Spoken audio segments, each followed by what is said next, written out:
we would like to present the award for Queen to Brenda Song. She is in the most DCOMs out of anyone, and this is her movie. Here you go, Queen. Wow, you did it. You look so beautiful. Slay, Queen. Oh my gosh, she's the queen. This is her movie, and she's in 4 other DCOMs. This is the only one she's truly the star. That is true. So everyone, big congrats to the official coronation of our DCOM queen. She also won Homecoming Queen. I know she tried to give it away, but she still won that. Yeah, and she's a warrior. Yep. A homecoming warrior, you may say. Wait, Wendy who?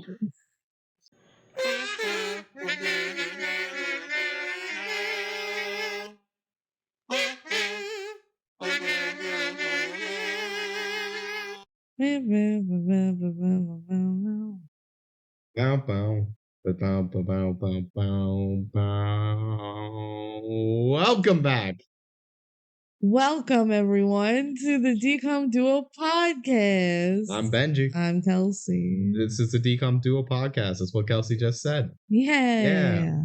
Today, we are talking about a movie called Wendy Wu, Homecoming Warrior. Yeah, you can't forget the little colon homecoming warrior, okay? Yes. It's not just Wendy Wu. That would be kind of a weird title, honestly. She's a homecoming warrior. It's not that weird of a title. That's her name. We just watched an episode of Ted Lasso, which is his name. Yeah, but his name is more of a name that would be a name of a show. If I saw Wendy Wu, I'd be like, who am I supposed to know who that is? I feel like just Homecoming Warrior? Oh, there we go. I feel like it's perfectly normal. I don't think there's a single DCOM that's just a name. Kim Possible. That's based on the TV show called Kim Possible. But the TV show's different. You can name a TV show after someone. Okay. It's just that it's a movie. Based on the TV, yeah. Okay. Johnny Tsunami. His name's not Johnny Tsunami. His grandfather's name is Johnny Tsunami. It's his nickname. Yeah, okay. Johnny Kapahala back on board. It does the colon again. It does do the colon. Disney was doing that. Let's not get suicide tracked. Xenon. Girl of the 21st century. Xenon. The sequel. Xenon. Z3. Xenon. The fourth. Okay, anyway, yeah, we're talking about Wendy Wu today. Wendy Wu, Homecoming Warrior. Mm-hmm. Say the whole thing, show respect. This is certainly a movie. Brenda Song's shining moment. She gets her own movie. It was very popular. No, I feel like this is a movie. So we've talked many times before. We watched every DCOM before. This is our rewatch. Our first time was a couple years ago. 3 years ago now. It started in the pandemic. Yes. Yeah. So this was first 5 films that we watched. I think it was the 3rd film. It was very early. And it's because it was so popular. This is definitely one that I watched a lot as a kid. Mm-hmm. Did you watch it as a kid? I definitely watched it multiple times. I wouldn't say a lot, especially because I don't think I ever made it an appointment viewing. But I definitely remember the film. Yeah. I remember it having an outside presence. It was part of culture as a kid in that era. Yeah. Which is kind of surprising because I feel like it is not aged in that way. No. Not in the way High School Musical has, which obviously High School Musical is bigger. But something like even Lemonade Mouth, which what I'd say is about the same amount of size at the time. Yeah, Lemonade Mouth is still talked about occasionally today. Yeah. Wendy Wu, I feel like people don't talk about at all anymore. Which is just kind of interesting. Kids these days probably have heard of High School Musical, almost definitely because it's on Disney Plus or whatever. But also they've probably heard of Camp Rock. Mm-hmm. I don't think they've heard of Wendy Wu, Homecoming Warrior. Yeah, nothing in society has tied us back to Wendy Wu. It's like Disney could have had something here in theory, and they just let the moment pass, which is fine. I don't think there needed to be a Wendy Wu 2. I feel like a big part of it probably is that there is no music that kind of can stand the test of time like that. Any other DCOM that's old. Did Brenda Song not sing? I don't think she really had a music career. I don't think she ever, yeah. Any other DCOM that's old that doesn't have music, it's really only popular with the people of that time. Like, it's the nostalgia factor. The only one maybe that isn't like that is Halloween Town. And beats me why. It's a seasonal movie. It gets replayed every Halloween. Yeah. That's like the one example that's not a musical that kind of has stood the test of time. That's not just popular because people liked it as a kid. Yeah. Because, you hear people sometimes go like, oh my God, I love Brink, or oh my God, I love Smart House, which they're great movies, actually. Yeah, but don't mind that. But those are like 90s kids. Yeah. You know? If we're talking about ones that have truly like branched between multiple micro generations. That isn't a musical. I would agree. It's mainly Halloween Town. Yeah. And that's maybe. Because honestly, there's also being sequels in all the different years. Yeah. Like, it just kept going. It's kind of like Star Wars, where it's like they kept making new ones.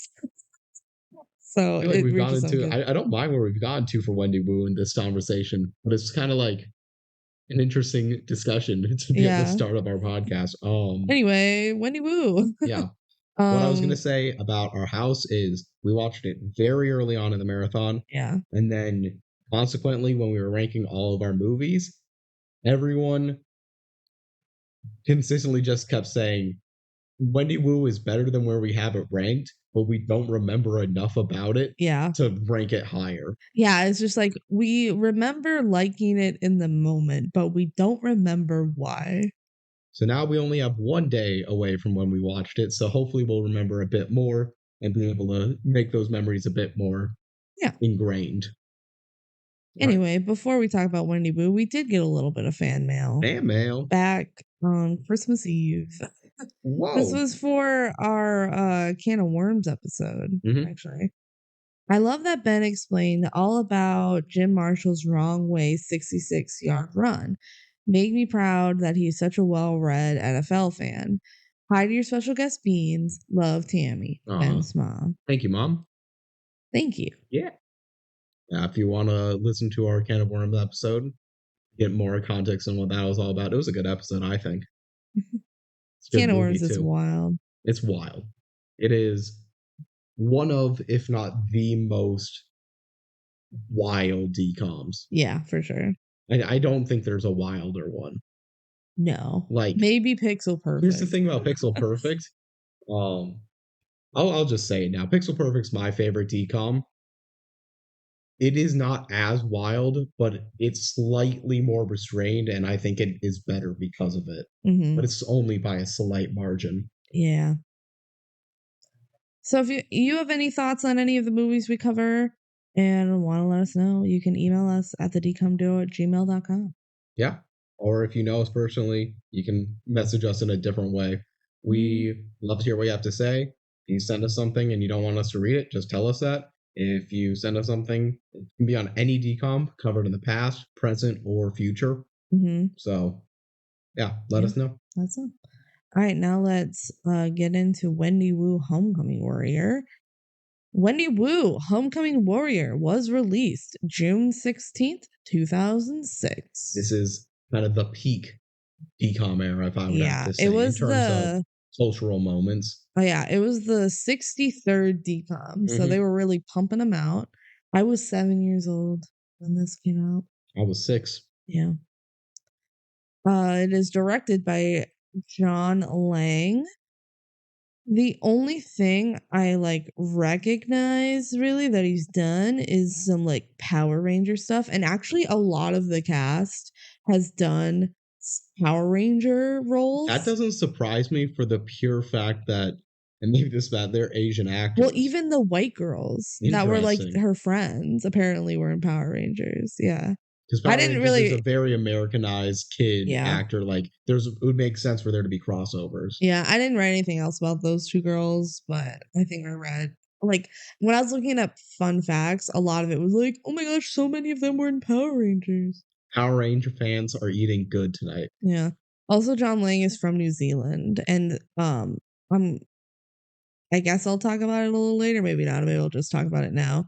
A lot of this movie was filmed in New Zealand because he's from there. So New Zealand is pretty known for like having good filming spots. Yeah. So pretty cool. All right. Now into our cast. Our main character, Wendy Wu, is played by Brenda Song, of course. That is our DCOM queen right DCOM there. queen. Best known on Disney Channel for her role in Sweet Life Zach Cody and Sweet Life on Deck. She's London Tipton, aka Paris Hilton. She's also in the DCOMs Stuck in the Suburbs, The Ultimate Christmas Present, Get a Clue, and the Sweet Life movie. In that order, from like biggest role to least. Yeah, maybe. We talked about her more in our Stuck in the Suburbs episode, so if you like want to know a little bit more, I guess you could go listen to that episode. Also something that I don't think we talked about before, she's married to Macaulay Culkin. Yeah. I think we were talking at one point like, oh, I don't think we ever mentioned that when we were talking about her previously. It's kind of fun. Yeah, because like he just got his star on the Walk of Fame. It's fun to see him get kind of like back to sobriety. Yeah, and they have kids and they're really cute. So good for them. I also mentioned, because I was interested, like, are any of these actors actually Chinese? Because this is a very specific to China plot. Brenda Song, her family's from Thailand and they're Hmong. Gotcha.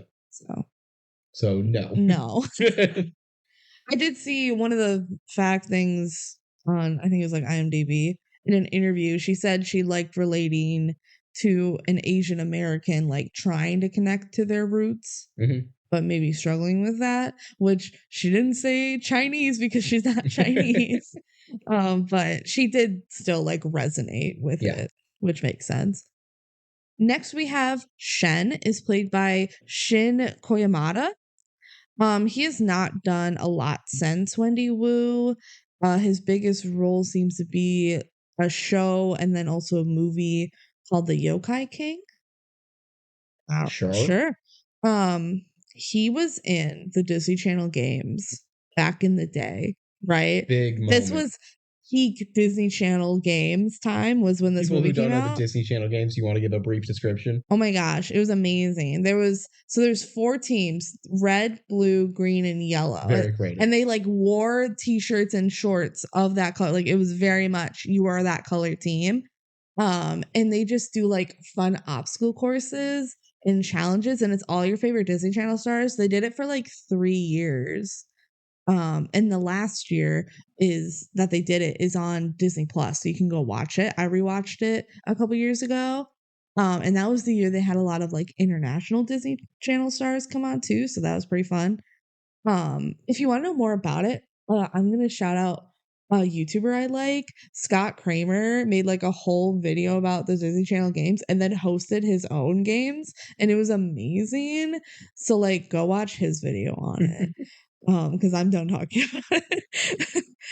But in the Disney Channel games, I remember because I rewatched it, they like everyone when they would mention Shin Koyamada, they're like, he is the nicest guy ever, and he won the award for like best sportsman, like guy, whatever, like best attitude. Like everyone just said like he is the sweetest person ever. Did his team win? I don't remember. I don't remember what team he was on. I think he was on the red team. I don't know. Also, he is just fully Japanese and not Chinese. So there you go. So over 2 so far. Over 2. Next we have Peter, who is Wendy's brother. He's played by Justin Chon. He is in the Twilight series. He's in, I think, all but the last movie. Nice. He plays Eric, who's just like one of the friends. His biggest role is definitely the first Twilight movie, but he is in the other ones too. He's in nothing else I recognize. And his ancestry, is that what you say? He's of Korean descent. Okay. So he's not Chinese, he is Korean. And he was also in a K-pop parody group called Boys Generally Asian. You want to know something? What? I know that group. Really? That's an old, like, I think Nigahiga started it, and that was an old YouTuber that I used to watch. That's and fun. they, like, randomly became an actual K-pop hit because it was just a full-on, like, YouTube parody. That's funny. And that, like, briefly became, like, a touring. That's cool. I didn't know he was a part of it, but that's fun. Yeah. Next, we have the mom, Nina Wu. She is played by Susan Chuang. I'm trying my best. Sorry if I'm mispronouncing. Most of her credits are just like 1 or 2 episodes of like random shows here and there. Her private life is very private, so I couldn't find exactly her family history, but her last name suggests that she is Chinese, so we got one. Probably. Probably. Next we have the dad. The dad's name in the movie is Kenny Wu. He's played by Michael David Chang. He's in barely anything else, just again, random episodes here and there. According to IMDb, he lived in China from 2009 to 2011. I'm pretty sure he's also Chinese. So the parents are Chinese. Hooray. The kids that they have, no.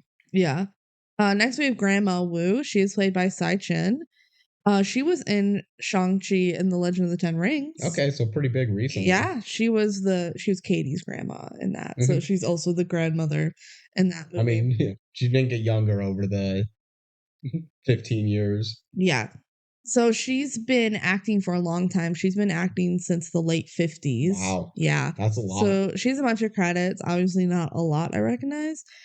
She was in 3 episodes of Grey's Anatomy, so I guess she had like a... Do you remember her? No. It was... She's probably a patient.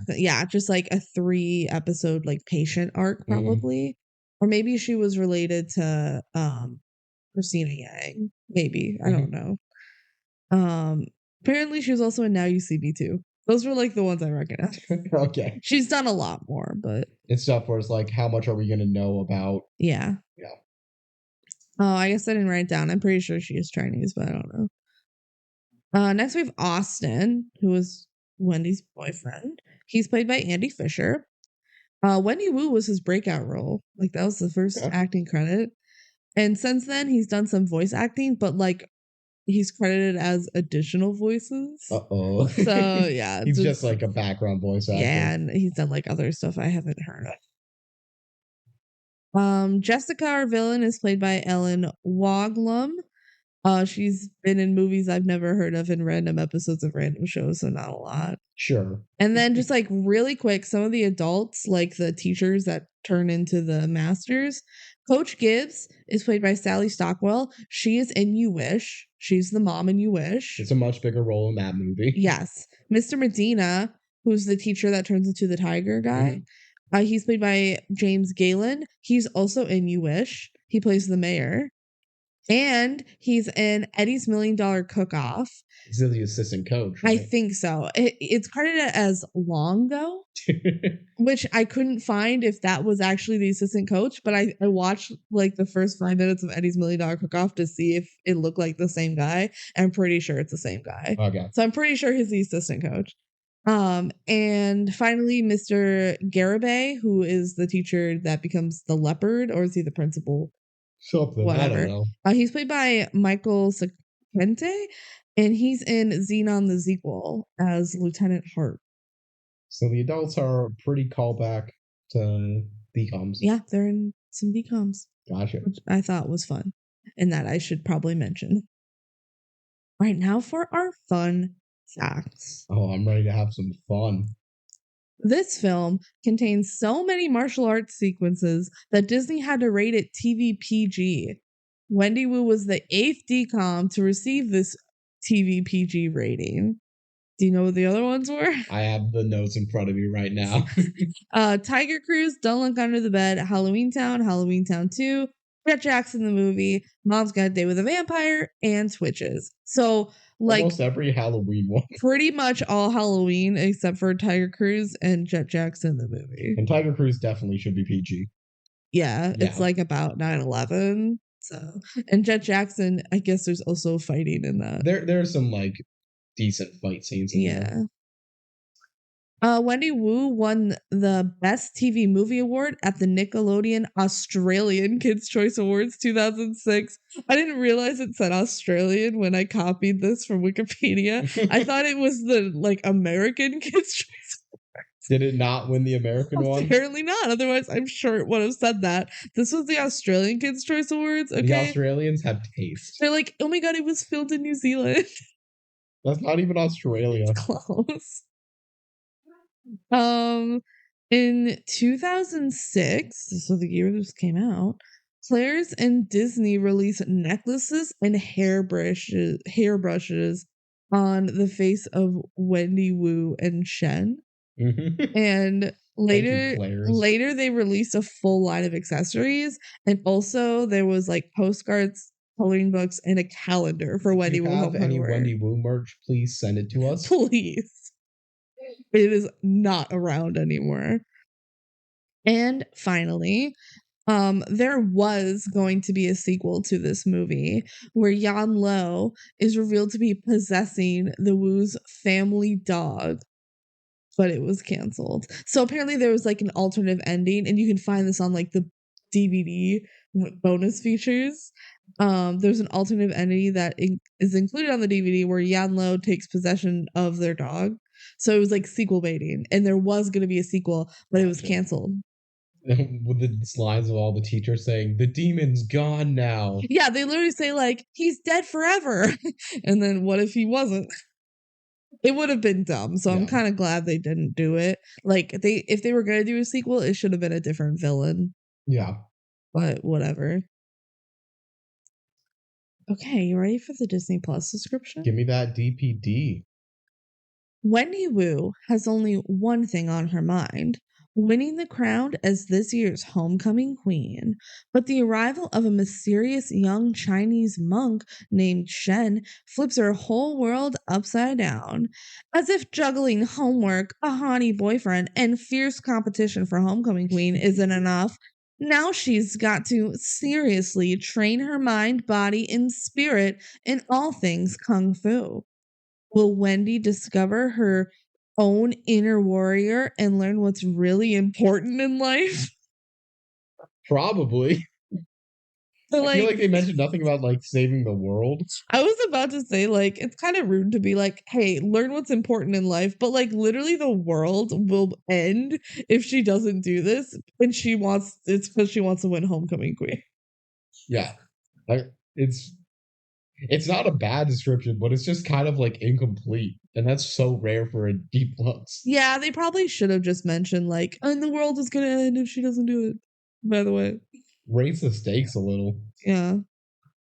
Right. Benji did the movie notes. Yes, I did the movie notes. So you're gonna take over from here. Yes. We're ready to Wendy Wu homecoming warrior into the notes. Yes. Yeah. That's me Wendy Wooing into the notes. All right. So we open up with this saying a Disney Channel original movie. That's what we're watching, one of those. Oh my gosh. And it's in an Asian font. Yeah. I don't know how to describe it. It is stereotypical. You would find it on rice. Oh my gosh. This is like a Chinese American movie. Yeah. Whoa. Crazy. And then it like opens on a mural of a homecoming warrior. The Yin warrior. It's Brenda's song, but not clearly. Yeah, like it looks like her. Is that supposed to be her ancestor? Probably. Yeah. One of the Yin dynasty. Yeah. All right. Then it opens to like just an awkward like 3D but not really topographic map of China, and it slowly zooms in to like the middle of China, and it like this is not a pretty Google Earth looking thing or anything. No, it's like the map in their school. Yes, it's revealed at the end to be like a map in their classroom. Yeah, but it's weird that this is how they want to start the movie, and then suddenly like it just turns into a temple where we see Shen. We learn it's him. Yep. He's got hair. He's got his ponytail. He's the only one with hair. Only one with hair. Fighting a bunch of other monks. Yeah. Because he's just that cool. He's training. Yeah. He's just beating a bunch of people up. In the middle of beating everyone up, he just grabs a throwing star and chucks it at an onlooker and breaks his teacup. Yeah, what was that about? Just to be rude. And he's like, like you can tell he's a little jokester. Mm-hmm. He's just a little funny guy. So the master of this temple comes and says, "It is time. The evil person is afoot. We got to go stop them." Whoa. And Shen's like, all right, I'm ready. Let's do this. Let's do it. And Matt's just like, well, first, take these statues. They're going to be important in like an hour and 10 minutes of runtime. It's like so long until you see them. It is surprisingly long, especially because we see him like walking out of the airport later, not holding them or anything. They were just in his pocket. They're pretty small. He had the box. I think he may have ditched the box. But regardless, he just had some statues. I think they TSA do not took matter his box until away. the second half of Act 3. I think TSA took his box away. That's very possible. It's a metal box. 9/11 society.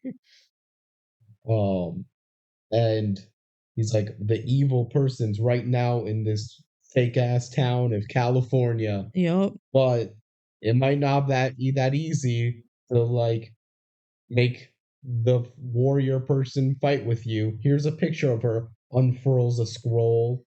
Like, with a drawing of Brenda Song. Every time these guys do anything, it's just a scroll that's beautifully drawn out. Yeah, it's pretty just funny. Literally a photograph of Brenda Song. They could literally just like get a print her.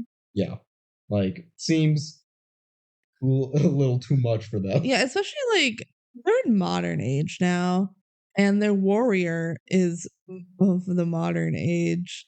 Yeah, I feel like a lot of things would be solved if they just used guns.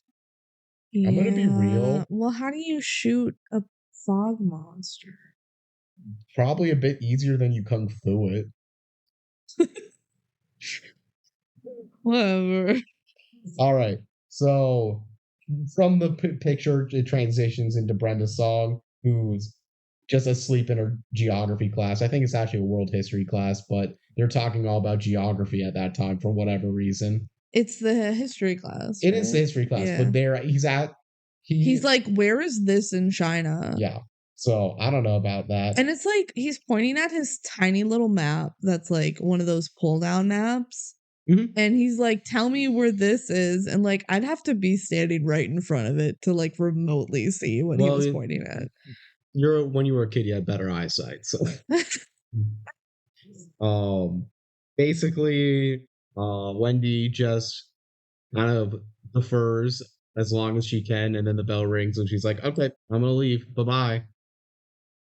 Wendy, I'm gonna just say this now. She is the starting archetype. I don't know, there probably were people before her if I think about it long enough. Like there definitely were. But this is I consider her the start of the popular girl main character archetype that I feel like plagued a lot of other DCOMs. Definitely Geek Charming. And like Princess Protection Program. I wouldn't say that one as much. Because in Princess Protection Program, you have Selena Gomez's character who's definitely not the popular girl. And then you have a little princess trying to fit in society. Yeah. Well, what I'm saying, I guess I don't mean the main character always. Oh, okay. I mean just the archetype of, I think this movie did well. So they said everyone wants to see someone who's kind of an entitled little B word. Like reform. Well, in those movies, they don't really reform, but we'll get to those movies. Well, sometimes they do, where it's like you have Sharpay, even though I'm pretty sure High School Musical was the year before this. Wasn't that No, High School Musical was 06. Was it? I think. We can look that up. I'm pretty sure. I think this was before High School Musical. High School Musical is 06. Oh, what month? January. Okay, so it was the first. movie before this. It was the movie before. Okay, so they came out at the same time. You have Sharpay, who wasn't the main character, but popular girl who like kind of gets better. Wendy Wu definitely gets better. Yeah. And then later you have like Geek Charming, where she gets better. Where all she cared about was like her dance, becoming queen. Yeah, it's definitely a thing. Bad Hair Day is also like that. Yes. Yeah, it's definitely a thing to be like the main character and all you care about is popularity. And then you're like, actually, there's more to life. It is just, I attribute this movie for starting this subplot that's in a lot of DCOMs of the homecoming challenge. Mm-hmm. And I don't know about that. We'll get more into it as we go along. I just want to say, I was shocked rewatching this movie about how non-awful she was. She's still not great. She cares a lot about clout. Yes. And what I'm saying is I expected her to be worse starting off. Yeah, I read a thing that they wanted Brenda's song to play it more like London Tipton, and she was like, no, she needs to be like a lot smarter and more independent than London is. Like, she's literally becoming a warrior. You can't rely on London Tipton to do that, you know? London Tipton could not be a homecoming warrior. No. So she gets out of her class. She's talking to her friends. Her friends are Lisa and Tori. They're like at lunch now. And Lisa just broke up with her boyfriend. You think her boyfriend broke up with her? Yeah, something like that. They're crying and she says, Lisa, pull yourself together. You're gonna get tears on my top that I let you borrow.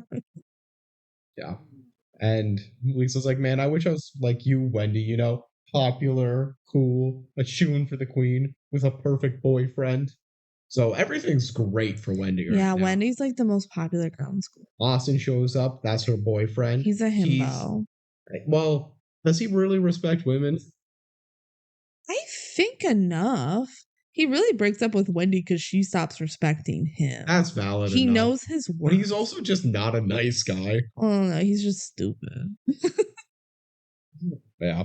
But regardless, he's just the stereotypical. He's barely in this movie, honestly. We don't need to really He's not even actually a jock, really. He's like a model. Yeah. He's not a jock. On the himbo pyramid, it's just stupid. And basically, the boyfriend, Austin, is talking and being like, oh my god, we're dating, it's so perfect, blah, blah, blah. And Wendy does not care. She's just looking over her shoulder and sees Jessica. Oh my god. Giving out cookies and being like, vote for me for homecoming queen. Classic Jessica What move. the heck, Jessica? So basically, Jessica and Wendy have been rivals since the dawn of time. Anytime Wendy wants to do anything, Jessica copies her. And it's definitely not them having the same independent thoughts or anything, or striving over to the same goals. How they talk about it later, I think Jessica is just the villain. Yeah, no, she is. I think she does try to copy I'm on Wendy's side. I will just say, going on the news, though, pretty good move. Wendy didn't do that. That's true. That was good ideas. Also, bringing in food. Wendy copies that. That's true. I'm saying, look at the pot is calling the kettle a little bit dark there. Yeah. So Austin is just being ignored, and instead Wendy's just mad about the cookies, and Wendy's brother, Austin. No.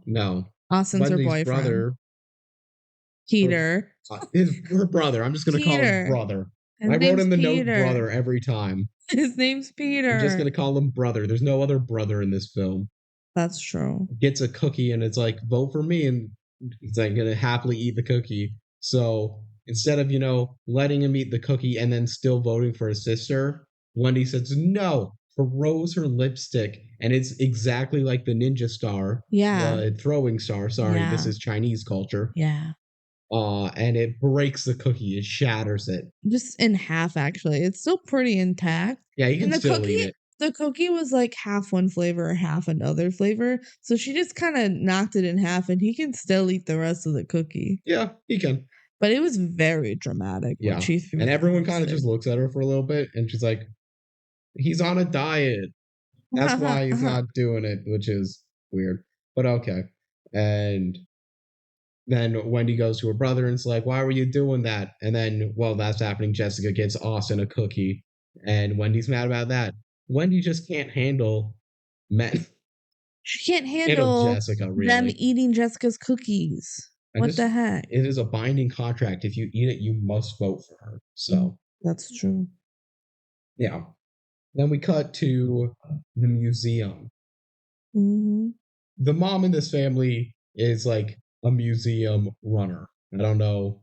Yeah, like a curator, whatever the terminology He's like is. making the exhibit, or at least helping. And she's working on a bunch of Chinese artifacts, and they're like, wow, this is cool, but also I know nothing about Chinese culture. She's like, I wish I knew more about it. I should have listened to my mother as a child. Yeah.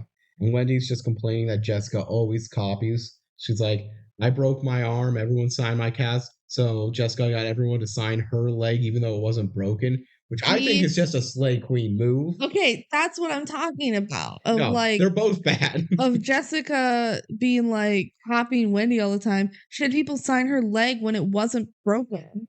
That's kind of fun. That's badass. Like Wendy's getting her cast signed, and Jessica's like, "Hey guys, do you want to sign my perfectly fine leg?" But the other example Wendy says, I think, isn't anything. It was like I did my Florida, report, a project on Florida, and she did one on Texas. because it's bigger. But like everyone's both states. Yeah, everyone's doing a report on a state. Wendy, calm down. You pick Alaska then. Alaska's huge. Yeah. Whatever. So yeah, just drama. So the mom's just like complaining about work and stuff about that, and Wendy's like, I do not care, only talk to me about homecoming stuff. The mom says, okay, why don't you like get your life together, go do your laundry, and also feed your dog. You have not fed your dog in a month. Yeah. He's living off of table scraps. What the hell? Which feels like a bigger conversation to have, but yeah, whatever. And her dog's name is Cupcake. Yes. And because she mentioned Cupcake by name, Wendy only got out of this conversation to make cupcakes for homecoming. Because Jessica made cookies. Yep. She's gonna make cupcakes. Sounds like you're copying her. Just saying. Yeah, she's definitely copying her. But cupcakes are different than cookies. She's like, who wants cookies when you can have a cupcake? I would rather have a cookie. Cookies also way easier to serve. Easier to make too. Yeah. You don't have to frost your cookies if you don't want to. Or you could if you just want it to be fun. I wouldn't. I would just make some chalky chip cookies. Yeah. Okay, we cut to outside of the airport of this very small Californian town. Yeah, it's such a dumb sign. It is a very fake sign. I'm not going to blame it too much. It's on screen for like a second to just get the idea of this is an airport, but it's very clearly not a real sign. Mm-hmm. And Chen's just walking out. He's still in his complete monk costume, I'm going to say. And he's just very slowly walking. And then he like holds his arm out trying to like hitch a ride with someone. He doesn't know to stick your thumb up. I feel like he should be doing this where the cars were picking people up at the airport. Yeah, get a taxi. Yeah, well, even if it's not a taxi, like that's what people pick up, you know? But instead he's trying to do it like a quarter mile away from the airport. The monks didn't give him any money for cab. Yeah. Apparently. Also, rude. He doesn't know the address of her house. Yeah. Well, I thought he was trying to hitch a ride anyways. He is trying to hitchhike. He doesn't know to stick your thumb up. He's just kind of putting his hand in the air like, hey. Hoping that would work. And a couple guards drive by and he's like, man, that's sad. So he just looks at one car for like a van. Second, sprints. And by sprints, I mean runs about 300% the possible speed of a human. Yeah. And then suddenly he just like teleports to the top of the car where he's meditating. He has super speed. Yeah. What? It like comes out of nowhere. All right. And while he's meditating on the car, we get an undeniable goop. A bug hits his head, and it wouldn't count, but they make it very goopy and very fake. Yeah. It doesn't look fun. It's a really big bug that's like smudged on his forehead. And that's how they decide to transition into the second goop, which is Wendy getting hit by cupcake batter. Yeah, it's on her forehead. This is the only times they do goop in this movie, actually, which kind of... And it's like barely goop. Yeah. But it is. But it is. Yeah. The whole point is it's funny that a icky thing is on them. Yeah. Which is goop. It's goop. So Wendy's making her cupcakes, and she's got a little goop on her forehead, and the dad's helping, but he's like, I don't cook. I'm an ad agency. I can make a slogan for you, which you should probably take him up on it, but... And he says... Wendy who? Wendy Wu for homecoming. Which I'm like, wow, Benji, you came up with that same joke. I know, I'm very clever. You are. Yeah. Meanwhile, the grandma, who I think it's the mom's mom. Yep, it's the mom's mom. Is just watching Chinese soap operas. Yeah. Explicitly the soap operas that only she can understand because she's the only one in the family that speaks Chinese. Yep. Yeah. Cool. The mom comes home and is like, "Oh, it's so messy outside. Okay, mom, can you teach me some culture about China?" And the grandma teaches the mom some culture. And that's kind of the whole scene. Cut back to the museum. It's night now. The only person there is a security guard. And suddenly there's a knock at the door. And a delivery guy says, "Here you go," and hands him a very spooky box. Yeah. Not like a cardboard box. No. It's a spooky, like, artifact box. Why isn't it in a cardboard box? There's no labels. Who delivered this? Was it FedEx? Like, what? It makes no sense. So he just goes and puts it with the other artifacts, which, sure, fine. But it's still weird that there wasn't an address or anything on here. Or like a label to say what it is? Yeah. Who sent this box? Did it just invent itself? We know the whole plot of this movie. We don't get an answer to that. That's so true. Maybe the driver was possessed by the demon. Well, here's the thing. Her museum exhibit is about this legend. Yes. So, like, maybe it just was part of it. And this random museum in California just got the special box somehow. Very possible. They got 8 of the terracotta warriors. Yeah, which is kind of cool. I don't think we mentioned that yet because I don't think it's been mentioned explicitly. Yeah, they mention it later, right? Terracotta warriors. Yeah. As a part of that would be such a fun museum to visit for that. Like, yeah, they got 8 of them. China sent that many. That's cool. Yeah. And they're like good quality. Yeah. Yeah. Pretty nice. The security guard takes it, he puts it on the museum table, and suddenly it glows green. He's already outside the room, and it kills a flower. So that's how you know it's evil. It's a, like, stereotypical of one single flower's in a vase, and it droops down. Yep. And dies. It is very stereotypical. This movie is pretty stereotypical. Yeah, it is. I don't think there's anything this movie does that's really surprising, other than maybe suggesting that dating your cousin isn't that bad. Yeah. I was about to say, like, the instead of pretend dating, it's pretend cousins. So back at the Wu house, Shen shows up outside. He opens his scroll and says, "That's it. Yeah, that's their house." He has like a hyper realistic drawing of their house. Again, these are not different scrolls. He doesn't have a bag or anything either. It's just he was carrying around this giant scroll with the drawing of their house. What I'm saying is I think the scroll changes to whatever he needs to see. Does it? You think it's the same scroll? I think it's a different scroll, and he has just a few of them.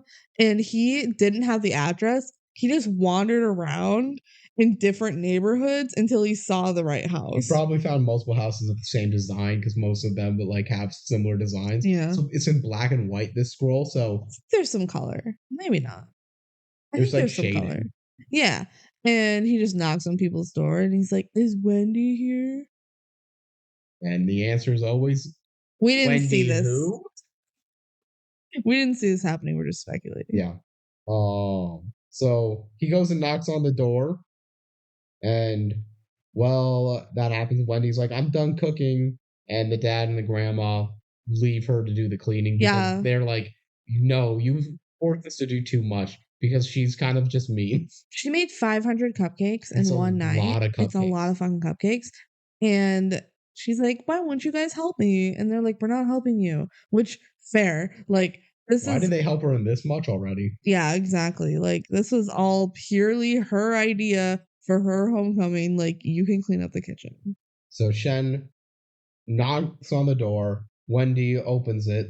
And Shen's like, "Wow, you look different, Miss Warrior Queen Girl." But also the same, but also modern. Yeah, and Wendy's like, "Okay, creep," and slams the door on it. But he runs in before it shuts. He uses his super speed. Like, super speed. He should really use this more often because it seems to take no energy. Yeah. But he decides to just walk sometimes. I don't know. And he jumps inside and he's like, "Don't be frightened. Everything's okay." But instead of not being frightened, Wendy and Jen fight.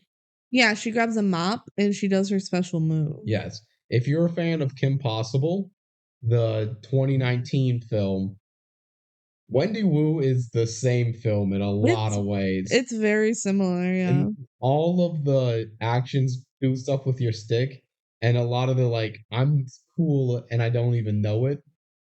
Yeah, or like being overshadowed, maybe. Maybe less than that. There's a lot of similarities. Yeah. But ultimately, Wendy wins the fight, which kind of surprising. Well, I mean, she's just able to push him out somehow and shut the door. So, like, if the fight went on longer, I don't think she would have won. But she's got some raw talent. Yeah, it's just untapped. She just needs to access it. Exactly. Only she had some sort of teacher to help her. Mm-hmm. Yeah. Back at the museum, we get the box. It's being spooky. It's glowing green, and stuff is happening. The guard hears some stuff, and he's positively done spooked. So he grabs his very small bottle of pepper spray. Yep, that's his only measure of defense. They can't show a gun. They were still trying to be a G-rated movie. They have a taser. They're trying to be a G-rated movie. They've failed into being a PG movie. Yeah. And he decides, this spooky box, I'm gonna open it. So he opens Pandora's box. Yeah. And a big spooky ghost man pops out. It's like just a cloud, like a green cloud. And this guy's like, well, I'm gonna spray it with pepper spray. Yeah. He completely tries to spray basically a cloud with pepper spray. He thought it would go away. It didn't. It did not. It would get in its eyes, but it possessed him. Yes. So I'm always going to talk about this being a ghost because he's really a ghost for almost all of this. This is Jan Lo. Yeah, that's the big bad of the movie, the real big bad. Yeah. But for all intents and purposes, he's just a special little ghost up until the final fight. Yeah, he possesses people. Yeah. So he goes into the security guard's eyes and is like, ooh, I'm that. And the security guard, who's now the ghost, he grabs a photo of Wendy and the mom because that's on her desk. Because sure, don't know why the son's not in that photo, but whatever. Oh, he wasn't? No, it was just the two of them. Huh. I don't know. Maybe there's another picture with the son and the dad. Maybe. It's very possible. And he's like, okay, I'm going to go back up to my desk now. Oh, wait, there's a pizza here. Oh, wait, it's brother. Peter. Yeah, the brother. Peter. He's there. He's delivering the pizza. He's delivering the pizza. He's not wearing any clothes for like a pizza outfit or anything. And he's just like, I brought you a pizza, pay me. So maybe this isn't even an official delivery or anything. I don't know. But whatever. And the ghost security guy is being weird about it. He's just like grunting and pointing at the photo. Yep. Yeah. He's like, which is also kind of weird because we learn later this ghost can speak. Yeah, I don't know why he isn't speaking here. Maybe since he's been asleep for 90 years. His voice is a little groggy. Yeah. He needs to clear his throat. Mm-hmm. He needs a little water. Mm-hmm. So he just grunts and it's like, oh, Peter says, oh, that's my sister. You know her. Yeah, that's Wendy, my sister. Yeah. So I don't know why the security guard didn't already know this. And then suddenly the eyes are green on both characters and the ghost has become Peter. Yeah. And then Peter leaves, presumably to go home to go capture Wendy. Mm-hmm. What's weird about this is how does he know the way home if he's a ghost? I think he can access Peter's memories personally. That's me. That's my theory. Mm-hmm. But that's not clear. Yeah, it's not clear, but sure. It's a fair enough theory, except for the fact that the security guard didn't know who Wendy was, even though Peter said you would know who Wendy was. See, I think Peter was also in the photo, so he's like, is that the two of you? And you just need confirmation. I don't know. Come out too hard. I'm sorry, but I will fight this ghost. Yeah. The security guard is now free, and he's like, oh, I have a pizza now, and he never paid for it, so he won in this whole endeavor, really. Yeah, he did. You don't care about the state of the world or anything. Oh, I just have a pizza now. Cool. Yeah. So back at the Wu household, Wendy's on the couch watching some TV, calling her friends, and being like, I made so many cupcakes, people are gonna do so much for me. Wait, turn to channel 5. Oh no, evil girl Jessica is the guest weatherman. No. On the whole local news. Oh my God. And Jessica says, hey guys, by the way, vote for me for homecoming queen and get a cupcake from me tomorrow. What am I saying? Jessica's absolutely slaying. Absolutely predicted Wendy's next move of making a cupcake and completely invalidated it. That's how you run a campaign. Honestly, it's probably not even that she thinks Wendy's going to make cupcakes. I think it's just the natural thing to do after you make cookies. Mm-hmm. She's like, I made cookies, now I'm going to make cupcakes. Like, it's not a stretch. So Wendy shrieks. Yeah, she screams into a pillow. Yeah. Then we cut to the brother getting home from delivering the pizza. Yeah, but it's Ghost Brother. It's Ghost Brother. He's still spooky. Ooh, and Wendy's just asleep on the couch. Yeah, guess she fell asleep on the couch. Didn't go up to bed. Fair enough. Sometimes it happens. Like that. Yeah. Yeah. And Shen is there stealthily watching. He's still like outside the house, but he's still there. And he's like, well, shoot, I need to break in. This looks pretty dangerous. Yeah, that's evil man. Yeah. So he breaks into the grandma's room. Yeah. Does a sick flip over the grandma's bed. Doesn't wake her up. And does some kung fu to get into the living room all quiet. Yeah. And he sees the Ghost Brother holding a mysterious green orb that reappears multiple times, and we never get any knowledge of what it is. We never get explained what the green ball is. We know that it's bad. So this mysterious green orb, we're just told, is basically the MacGuffin of death. I guess so. No, we don't know anything about it. We just know that it's bad news. If he can get the green ball by Wendy for long enough before the fight, then he just insta wins. Yeah. Like if they were making a board game out of this, that would be a win con. Yeah. Yeah. Have it's really hard to do. Close to Wendy for long enough. But what a fun board game. If you see Medallion, can't do it. Yeah, so Chen like holds up a medallion and is like, I'm yellow. And yellow beats green, everyone knows this. Sure. Yeah. What is with this medallion? There's so much exposition in this movie that is shocking how little they explain. They just explain the same thing like 3 times. You're just supposed to know that medallion means green orb goes away. Yep. So the green orbs got knocked away, and the brother and Chen do a big old fight scene. And I am torn between liking this fight scene and disliking this fight scene. It's pretty fun. They're like going all around the house and stuff. And they land on the rug a lot, which is so clearly a mat with a rug on top of it because it's like puffy.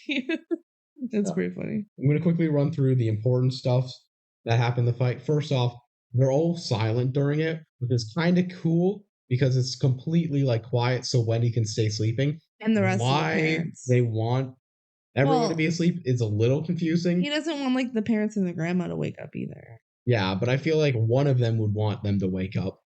I don't know. Yeah. But that's something. There's some fun choreography, some prop play, and everything that's going on. Yeah. I'm not going to describe with everything in the fight in detail, but what annoys me about this and every other fight scene in this movie, they transition between like normal fight choreography and them just kind of like sped up running and doing parkour and doing weird stuff. And I'm not sure, it doesn't look good to me when they speed up. It's just like, well, that's clearly sped up. Some of the fight stuff in the movie in general is like really cool, and other stuff is like, that's not how physics work. During the fight, Shen loses the medallion, brother loses the green ball of death. Shen saves some fish from dying. Yeah. So evil ghost brother pulls the fish out and Shen's like, no, the fish, because he's a good person. This scene of him grabbing the fish is like so ingrained in my brain. Yeah. From as a kid. Yeah, I don't know why. Yeah, I couldn't tell you. That and like later with the Doritos, but we'll get to that later. And then, yeah, they're all fighting stuff like this. At the end of all of this, Shen gets a medallion back and basically forces the brother to surrender. But the demon ghost brother turns himself into Demon Ghost Dog. He turns into Cupcake. Yeah, which this is supposed to be like the sequel bait at the end of the movie too. So like I don't know why they would do that when they also made it a plot point earlier in the movie. And then Cupcake the dog, not the cupcakes, 500 cupcakes that exist in this household right now, runs away. And no one really is worried about this at all because Wendy is a terrible dog owner. Yeah, she neglects her dog anyway. Yeah. So they already established that she neglects her dog. Yep. And the brother's just like, I'm home? That's weird. All right, I'm going to go to bed. Wow, my back. Yeah, he's like, my shoulder hurts. Oh, I hope I don't look up in this hallway and see that Shen's hiding on the ceiling. Yeah, he's like Spider-Man. Is way too extra for what it's worth. He's like Spider-Man. Yeah. So that's all happening. In the morning, that morning, the mom is just gushing over the artifacts. Like, wow, we have 8 terracotta warriors. That's really cool. That's so cool. I wrote down the dad is cringy, and I don't know what that means, but it makes sense. I don't have a specific memory what's happening there. And Wendy says, man, my brother really got one good on me last night. It's a really bad prank. It's so funny and how dumb it is. Like, it's such a good prank. She's actually, I think, saying it's a bad prank, but like it sounds like all she really says is, Peter put this ugly necklace on me last night. Very funny, Peter. And that's like and I don't know, like she thinks it was a prank. It's very dumb. It's the medallion, to be clear. So she rips it off and puts it away. And then suddenly she sees in like the artifact diagrams that her mom has, like, wait, are these monks? It's like, who are these people? Yeah, and the mom's like, oh, they're monks from China. Mm-hmm. They're whatever. And she's like, but don't they have ponytails? And the mom's like, no, they shave their heads. They're monks. And it very much seems like Wendy has literally never heard of a monk before. But she recognizes Shen. Yes. But the way she's acting is like a complete exposition. Like, I've never heard of this in my life. Yeah. Regardless, she leaves for school. She doesn't bring the cupcakes, so now the family's just burdened with having 500 cupcakes. The mom's like, don't bring your cupcakes. And Wendy's like, I'm not bringing them. I would be so mad. That's so many cupcakes. She's like, you bring them, Mom, to work. And I would be so mad. Mm-hmm. She's like, but there's literally 500 of them in the house. So during that, Shen sneaks into the house and is like trying to find the medallion because he knows she ripped it off. And oh my God, the grandma has it. She's like looking for this. Yeah.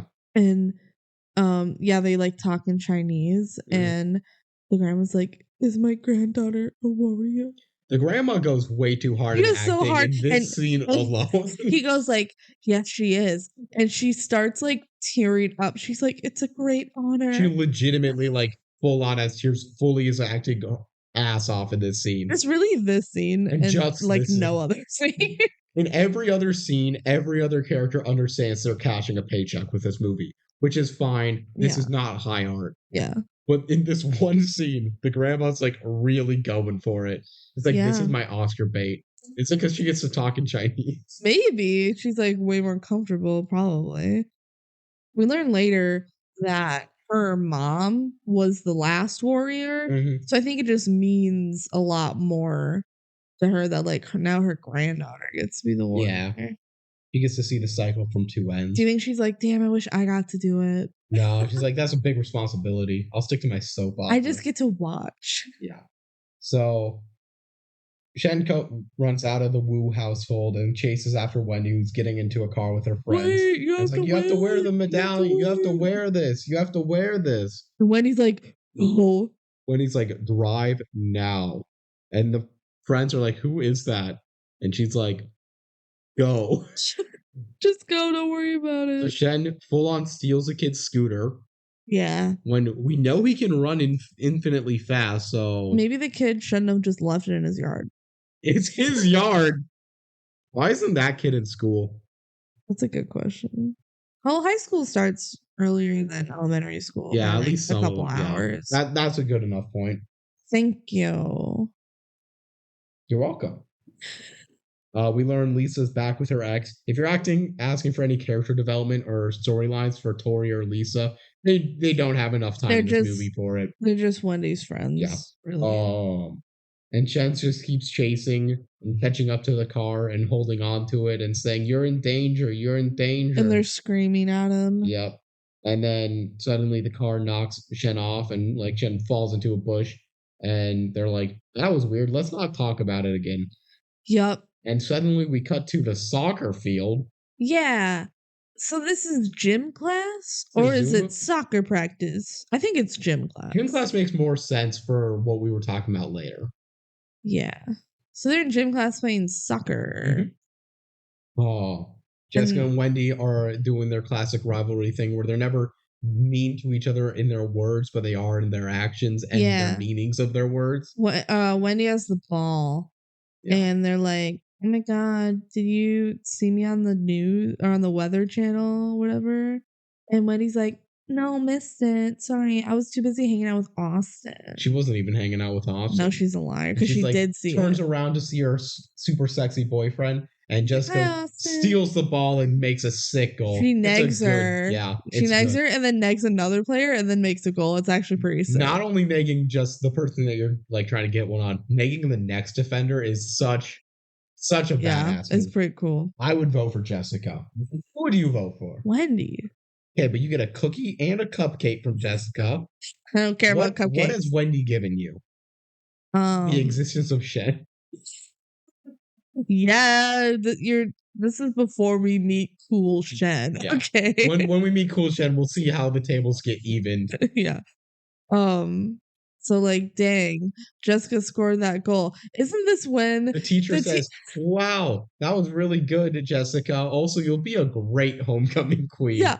This coach is a bitch. I think it's fine. Stoke the rivalry. So funny. Does she just hate Wendy? Like, wow, Jessica, that was really cool. And you're going to be a great homecoming queen. Like, the election hasn't happened yet, coach. It's like weeks away, presumably. Oh my gosh. At least a week. Yeah.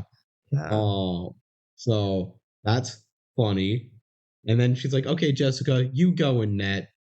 Yeah, so Jessica just scored and now she's going into the net, even though the goalie previous had like full on gloves and a different jersey like a normal goalie would have. Mm-hmm. And now all of a sudden Jessica's in net? Why? I don't know. It's weird. So Jessica's the goalie and Wendy gets the ball again. She does the Kim Possible soccer move from the Kim Possible soccer movie. But before that, she like has like 10 seconds just staring Jessica down, not moving. It's a penalty kick. No one cares. It's not even a penalty kick. And then she like kicks the ball up in the air and does some spins. Yeah, it's the Kim Possible special move. And then she bicycle kicks it in. And it's so powerful that Jessica who does catch it, she catches it, but it launches her all the way backwards into the net. So that's a goal anyway. It is a goal. But I would say Jessica clearly did everything right in her power. Well, everyone says, "Oh my God, Jessica, good job." Like, as if she saved it. And nobody praises Wendy for having, like, the kick of a lifetime. I thought people were praising Wendy. No, they all run to Jessica. I thought they were doing that to make sure she was okay. No, that was part of it. Over. That was part of it. She looked like she was in actual danger of her life. They were, like, checking on her, but they're also like, "Oh my God, Jessica, you're so cool." Because then, like, Lisa or whoever comes over, and they're like, "Wow, Wendy, you're really like trying to bring down Jessica's popularity or whatever." And Wendy's like, "I think I'm actually like helping her become popular because everyone's swarming around Jessica like, 'Oh my God, you're so cool.'" Mm-hmm. It's weird. I don't get why that happened. Meanwhile, while this is happening, Cupcake the dog sneaks into the high school and one of the teachers there just goes, "Hello, puppy," and becomes the demon ghost. Yeah. Yeah, it happens. What happens to the dog? We don't know. He goes back home. Yep. You wait for the end credits scene, apparently. It's so funny, too, because it's established that once the green possession goes to someone else, the person that was just possessed is left standing there and they have no memory of what just happened. And they're like, "How'd I get here?" So the dog has no idea how they got through the school. But he just leaves. Gonna get home? The dog immediately turns around and walks the other way. The dog's like, "I'm done with this. Where am I? To be here. I'm gonna run around." Well, you chased my tail real quick. Yeah, I wonder what happened to the dog. And God knows Wendy doesn't give a fuck what happens to that dog. Wendy should not be a dog owner. She's terrible. She shouldn't. I hope this someone else. This is not a frenemy situation where they have a loving, if troubled, relationship. I hope somebody else finds the dog and takes good care of it. Yeah, Wendy does not deserve this dog. No. All right. So Wendy's just on the bleachers, which makes me still think it's a soccer practice and not. Maybe it is. Whatever. I don't know. Do we really care? Why? Yeah, she's like outside on the bleachers now in her normal clothes. So like, guess she likes hanging out there. Maybe she's just waiting for her friends, remembering what happened on the soccer field today. Contemplating. Shen approaches Wendy and he's like, "I put the medallion on you as a prank." I was the one that pranked you last night. And Wendy's like, "That's so mean of you." Also, how are you in my house? You're creeping me out. I'm gonna call the cops and turn you in. And he's like, no, I'm a monk. And Wendy's like, okay, but monks are bald. I know this because I know about monks. So there. Just like, I grew it to blend in with your fashion. Yeah, the monks let him grow it out so that he would blend in. And she's like, he could have just gotten a wig. For real, but she's like, you're not even blending in. You're wearing a full robe. Which is true. Yeah, I don't know what Jen was expecting. But at least he has hair, okay? Yeah. So it's like, you have powers you've never believed. And he's like, I'm listening. This is true. I've done some cool stuff. I've done some cool stuff lately, and I can't explain it. So that's true. Jen's like, ooh, mythology, blah, blah, blah. What percent of the mythology that they talk about in this movie is real? I have no idea. I probably should have looked it up, but I didn't. It doesn't feel like it is, but like maybe there's a small part of this that's true, but it doesn't feel like it's based on anything. But yeah, I don't know. It's weird. And Jen explains it all to us. I'm not going to explain it to all of you because honestly, I don't even remember it. It's really not important. There's the bad guy. And is this when he explains it happens every 90 years? Maybe. So there's bad guy, and like 1,000 years ago, Wendy's ancestor, Lady Warrior, defeated him. But it only works for 90 years because after 90 years, a descendant of that original Ian Warrior has to reawaken in one of the descendants and fight him again. And it happens every 90 years. And I'm so mad that it's 90 and not 100. Yeah, it's pretty weird. Why isn't it 100? To make it more conceivable that the grandma could have seen her mother do it and still be alive. Yeah, but like, let's take off 10 years, I guess. They could have done maybe 50 is too little. Yeah, 50 would be every other generation. But it's been 90 years since her mother did it. You're telling me she's over 90 years old? She does not look it. No. Her mother was a warrior. It's been 90 years since then. So she's like, presumably like 96, probably. Well, the mother could have done it while she was still a kid. Like before she was born. Because Wendy's doing it before. So maybe she was just told about it? Yeah. I guess that's possible, yeah. And then these parents don't care about anything Chinese culture, so they didn't listen. Yeah. All right. We figured that out. Great, cool. We did it. Then it definitely could have been 100. Also, Shen's giving all this exposition, and no one is paying into what we are led to believe is the most popular girl in school. And also, yeah, they're like in the middle of the field and nobody's looking at them. And also, the guy in the monk costume, no one cares. Pretty weird. Shen's like, I mean, people do notice though. Like they don't show people noticing, but later they're like, "Hey, you're hanging around that guy, and it's kind of weird, and people think it's weird." Mm-hmm. So Shen's like, "You're the warrior girl. All the bad things are going to happen if you just ignore this." Yeah, it's like famine, fires, locusts, earthquakes, like basically the end of the world. It's like apocalypse time. And Wendy's like, I'm going to ignore that and just go shopping at the mall. Yeah, her friends call her over. And then we cut to not the malls. It's her talking on her phone with her friends. It's later that night. Yes, but she's talking with them after spending time with them. Yeah, which is fine, but it's just a weird narrative arc that we don't get to see this spending time, but we still wanted to hear them talk. They just couldn't get the mall as like a set. Yeah. And she's like, oh, that was my cousin. He's from China. And they have different customs. Yeah. So that's all something there. And they're like, okay, we're going to keep cousin a secret because it's going to ruin your homecoming, which is ouch. That campaign should not be ruined by your cousin showing up or whatever. Then Jessica calls just to be mean. Yeah, Jessica's like, hey, heard you have a weird fucking cousin in town. She really does. And then she goes back to her other call with her friends. And the friends. Such a great idea, Lisa. Oh my God, what a great idea. What? What's a great idea? Oh, well, Lisa said we should have Shen write vote for Wendy on a bunch of chopsticks and pass them out at lunch. Neither of us are Asian, but this feels very racist. It feels very racist. Like, I would not feel comfortable at all if that was happening. They're like, we should exploit his heritage. Yeah. Yeah. It's a great idea. And they were talking about how incredible of an idea it is. What? And Wendy's like, no. Not because it's like race baiting, just because she thinks it's a bad idea. It'd be embarrassing. Which is a bad idea. Shen's not actually her cousin, and everything is weird. Yeah. So Chen goes back to the front door and says, hey, put on this medallion already. Also, let's go train. And Wendy says, nah, someone else to do this. Quit. And Chen's just like, well, that sucks, and goes and meditates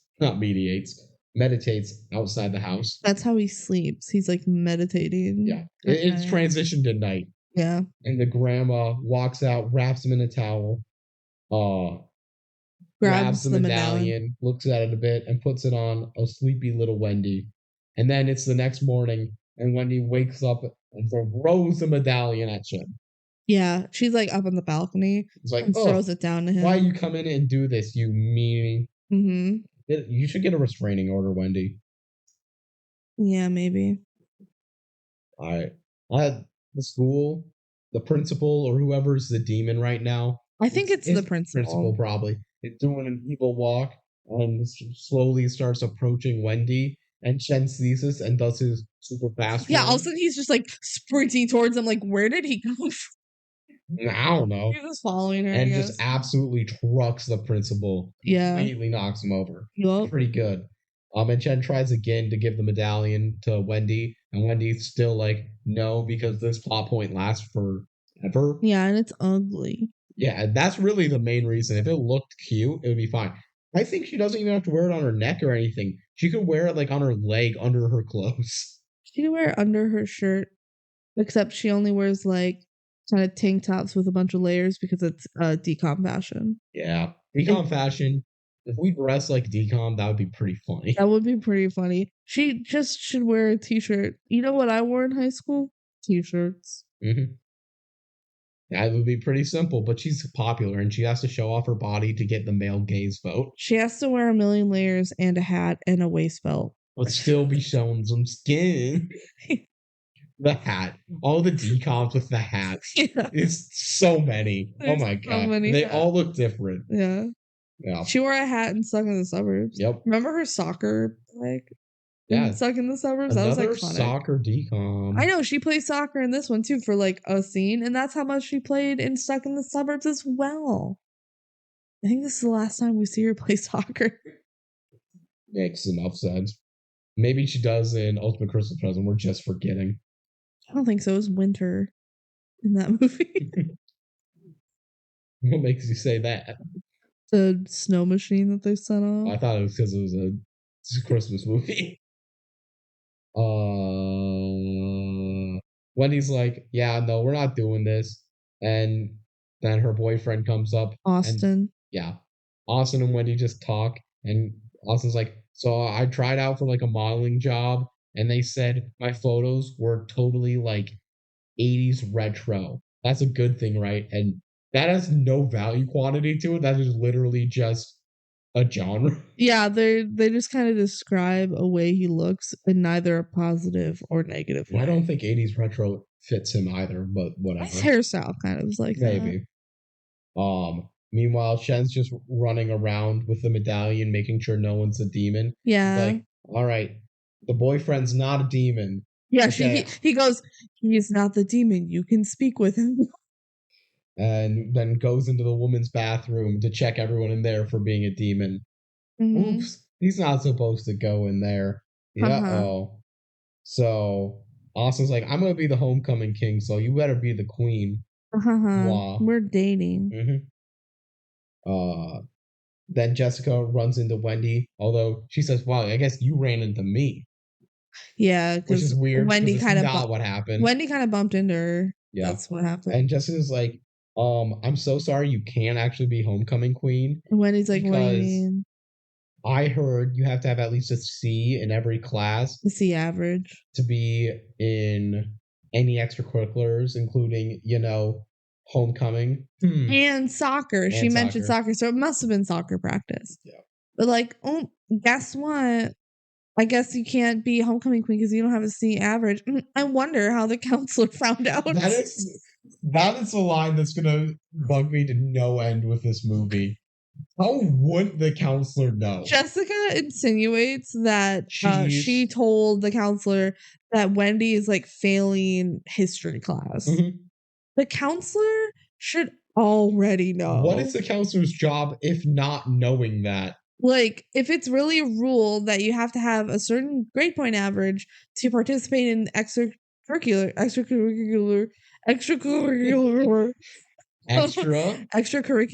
There you go. Then they should keep track of it. Like, why is Jessica's like hacking into the school system to see her grades? I'm in. So basically Wendy's failing history class and she needs to get an A to get a C point or a C grade point average, I guess. Oh. I don't know. She says I need an A on the next midterm to be able to do this. Meanwhile, Jen's just like meditating because that's what he does when he's off camera. He goes, Yeah. And Jen's like, I know a bunch about China, so I can teach you. Let's make a deal. It's kind of weird though, because we learn later the midterm is specifically on China. Yeah. But like, it's world history. It's world history, but your midterm specifically on China. Yeah, cool. Which would be fine if they didn't call it a midterm. If they said like the next test. Also, homecoming happens like right away in the fall. Why do they have a midterm? They've got to be like on a trimester system or something. It would still happen right away. It's homecoming because you're coming back home. Like, well, I think that's also like alumni are coming home. Yeah, homecoming. Yeah, well, it's usually the beginning of the school year. Yeah, but I've seen some homecomings in like late October. Still, why you have a midterm? I don't know. Again, maybe it's quarters. Who can say? Maybe the school is weird. Yeah. There's reasons that it could happen. But basically, Jen's like, I can teach you. And Wendy's like, oh, that makes sense. You are smart. Yeah, it's just an assumption to make because he's quiet and reserved. Wow. You are pretty smart. What has he shown you that he's smart? Not that he's dumb, but like, she's like, yeah, I guess you are pretty smart. So Wendy's like, in exchange for getting good at knowing China, I will wear the medallion and do some kung fu training. Yeah. And while this is happening, the evil teacher, which I don't think I fully mentioned, the principal became the evil teacher. It was a very quick moment. Okay. It just now it's the evil world history teacher. Oh. And he walks behind and she's like, oh, I can't do it now. You have the medallion on. Ooh. And he becomes the janitor. Sure. This is important for the pure reason of they've shown us a very direct chain of who's been the evil person. Mm-hmm. Then they stopped showing us this for like 45 minutes and suddenly it's someone else and we didn't get any explanation why. Are you sure we didn't just miss it? I'm pretty sure. I kept good notes on all of it. Okay. That was something I was explicitly wanting to get a full chain of. And it doesn't work because there's chains that we missed. Mm-hmm. All right. So now we get a classic little training moment for Wendy and Chen are stretching. Chen's like, I don't need to stretch. Yeah, she goes, you should stretch or you're going to pull a muscle. And he's like, I am stretching. I'm meditating. Which doesn't really work.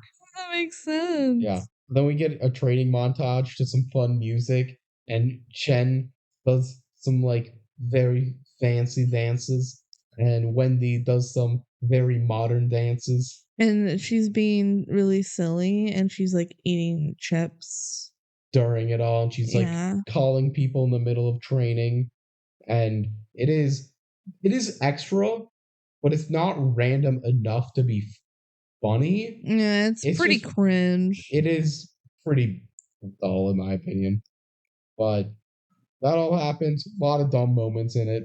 She like kicks Shen like 50 times, and that's a thing. Sure. Yeah. And when he's like, okay, enough about kung fu. We're gonna train for the midterm now. And Shen's like, you don't need to study at all. Just meditate, and you'll remember 150,000 years of history. Because she's like a reincarnation, right? Over like 1,000 years. Mm-hmm. So he's like, just meditate, and all of that information is inside of you. All the lessons you know. So she just goes and meditates in every set that we have. She goes and meditates. Yeah, and the grandma's like, hell yeah. She's meditating. Yep. She's and like meditating during class. She gets an A on the test. All she this does. Like this whole minor plot point resolved in 5 minutes. It was just an avenue for her to agree. Yeah, agree to start doing it. So she gets an A. She's so excited. She goes and meets up with Chen. It's like, yeah, it does like a sick kick and knocks someone's coffee away. Poor guy. He lost his coffee, and that was his only role in the movie. Yeah. Oh. And Wendy's like, okay, I'm not going to train with you anymore. I'm just going to go prepare to be a homecoming. Bye. And yeah, now that I've got what I wanted. It's like, well, that didn't go well. Then we go back to the Wu household. Mm-hmm. Wendy is drawing some very like fancy handmade flyers. She's like coloring her face. Yeah. It's very like well done, big, very artistic, very unrealistic to hang around a bunch of these. Yeah. Grandma's like, make the table, don't do this stuff. And then Wendy, like, genuinely curious wise, goes, hey, can you tell me some stuff you miss about China? And just like, the grandma's like, I miss China for this, this, and this. But I also like this here, but China. And it's like, wow. Also, I love this story of like, and then just says the same stuff. The warrior, yeah, the woman warrior that has to defeat him, and Wendy's like, holy shit, that's like about me. And she's like, do you really believe it? Grandma's like, yeah, I do. Yeah, and like Shen appears and is like, hey, I didn't tell her about it. She already knew. Oh yeah, because Wendy's like, why did you tell my grandma? And he's like, I didn't have to. Yeah. She's smart. Her mom was in. Oh yeah, this one. She's like, my mother was the warrior, and now you're the warrior. So now Wendy's mom gets home and is like, wait a minute, what's that? Yeah, the dad goes like, oh, why didn't you tell us that your second cousins on your dad's side, whatever, like convoluted. To the family eating dinner. Yeah. Dinner table. It's just like, who's this guy again? Why is he here? Why don't you tell us stuff? And the grandma's like, I thought I told you. She's lying. She's like, guess I'm just old. And suddenly Shen just like tells everyone something cool about their own personal lives. Yeah, he's like the terracotta warriors, and I can help you with that in the museum. Yeah, and mom's like, oh my gosh, that would be so cool. Hey, Mr. Brother. Peter, his name's Peter. Hey, brother. Like, when you're doing football, you should do a side flip. This is very done in American football, and it is explicitly American football. Yeah, he says dual flip. But he does like a side flip, and I don't know why, because he's a defensive lineman. And Peter's like, oh my god, that is cool. You gotta show me how to do a flip. Actually, thinking about it, defensive lineman might be the one where I would say most useful to do a flip. None of them are useful, but I could see that one being the most. Maybe running back more. And then it's time for mooncakes. And the mom's like, oh my gosh, I haven't had these since I was a kid. Oh my gosh, did you make these, Grandma? And Grandma's like, nope, Shen made them. They're for the Lunar Festival or whatever, which is the day of the big fight. Yeah. And everyone loves the mooncakes and are saying, yo, these are so They're yummy. so good, but the dad's like, I'm not going to eat any of it. I don't want sad. I'm storming off to my room. And everyone's just like, okay, whatever. Rude ass bitch. Yeah. Afterwards, after dinner, Wendy's talking on her phone with her friends, still figuring out what to do about homecoming.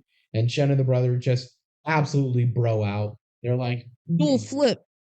Do a flip. And he breaks his shoulder a little bit. It's like, do you mean to do that? It's like, yeah. This is when he's eating the Doritos. Yep. Oh my gosh. This part also totally ingrained in my brain. Shen's like, these are so delicious, but how do you get the orange dust off? And Peter's like, you just suck them. And then he sucks his fingers and he's like, whoa, that's awesome. Just guys being dudes. Yes, guys being dudes. This is the most guys being dudes moment you can really ever have. Yeah. It is very much the wholesome version of guys being dudes. Mm-hmm. Nothing more to say. Also, Wendy blackmails her brother, Peter, into taking her shopping. Taking them to the mall. Yep. Because she wants to give Shen a makeover. Yep. Because he's still been wearing the monk costume the whole time. I don't know if we've mentioned that enough. Yeah. So we get a classic little fashion montage. If you've seen one fashion montage, you've seen this one. Yep. It is the same as every fashion montage. Yep. And they bought a lot of clothes because it's a fashion montage, and their family's apparently rich. Yeah, I guess. Then we get a scene. It's late at night, and the mom catches the dad sneaking and eating a mooncake. What? And he says, I owe him an apology. I feel bad about turning my back on all this culture. I want to be Chinese American. He's like, I want to embrace our culture more. Because apparently they just have not at all. Yeah. And they say this multiple times in the movie of like, oh, well, we just kind of ignored it as a kid. Like, we're not really in tune with our Chinese culture. Yeah, which might make sense when none of them are Chinese. Hey, the parents are. And he's like, Shen's given everyone in the family so much. He gave me a mooncake. He gave your mom, the grandma, a mooncake and it can speak Chinese. He gave you some history that you can use in the museum and a mooncake. He gave Peter a cool football move and a mooncake. And I just feel bad that Wendy won't get anything out of it, though. Not even a mooncake. I don't think that was even funny, but we both had very much. That was funny. Okay. So now, basically, we cut to the next scene is Austin and Wendy talking. Mm-hmm. And Austin's like, blah, blah, blah. I hate nerds. Blah, blah, blah. What's he saying? He literally says, like, we're cool, not like this guy over here. And he's like, points at a kid walking with like a science sculpture. Oh, yeah. It's like, this guy's an idiot. Oh, I think he's like, hey, Shen is kind of like hurting your rep. And she's like, what do you mean? He's nice. And Austin goes, yeah, well, that guy's nice too. And it was the nerd. He's like, but he's a nerd. It's really just mean out of nowhere. It's like, why? But Wendy really just doesn't care about Austin anymore. Wendy's like, well, I don't think Shen's going to be a problem anymore. And he pops out and he looks cool. And suddenly he's so popular because he has normal clothes on and his hair's not in a ponytail. And everyone's like, oh my God, he's so cool. And he's passing out flyers and he's like, vote for Wendy. See, this is why Wendy has my vote. So Shen's walk. Let's go through what's happening. Know that we don't, as we're general students, have any insight of who copied who or any other aspect. If you vote for Jessica, you were given a cookie and a cupcake, and she was on the news. She's on the weather report. Yes. Which, Wendy. Well, but seeing her on the news was really cool. Wendy has a cousin who's kind of hot, but she wants to date him. He used to wear like a robe, but now he looks normal and hot. And she has a hot boyfriend. Austin. Who she's going to break up with in a couple of scenes. So that's not in time for the vote.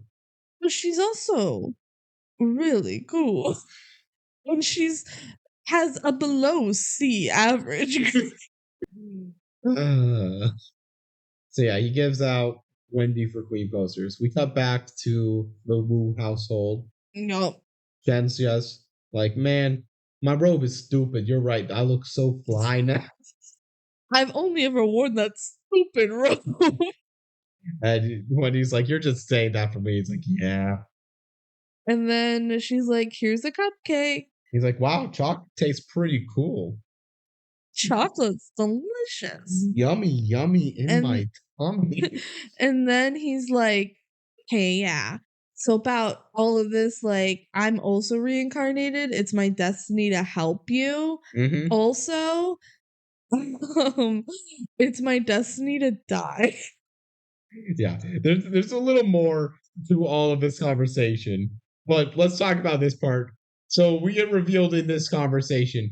Oh yeah, Shen will die by the end of this movie. It's his destiny to sacrifice himself in the battle for her. Like that's what has happened every single time. Yep.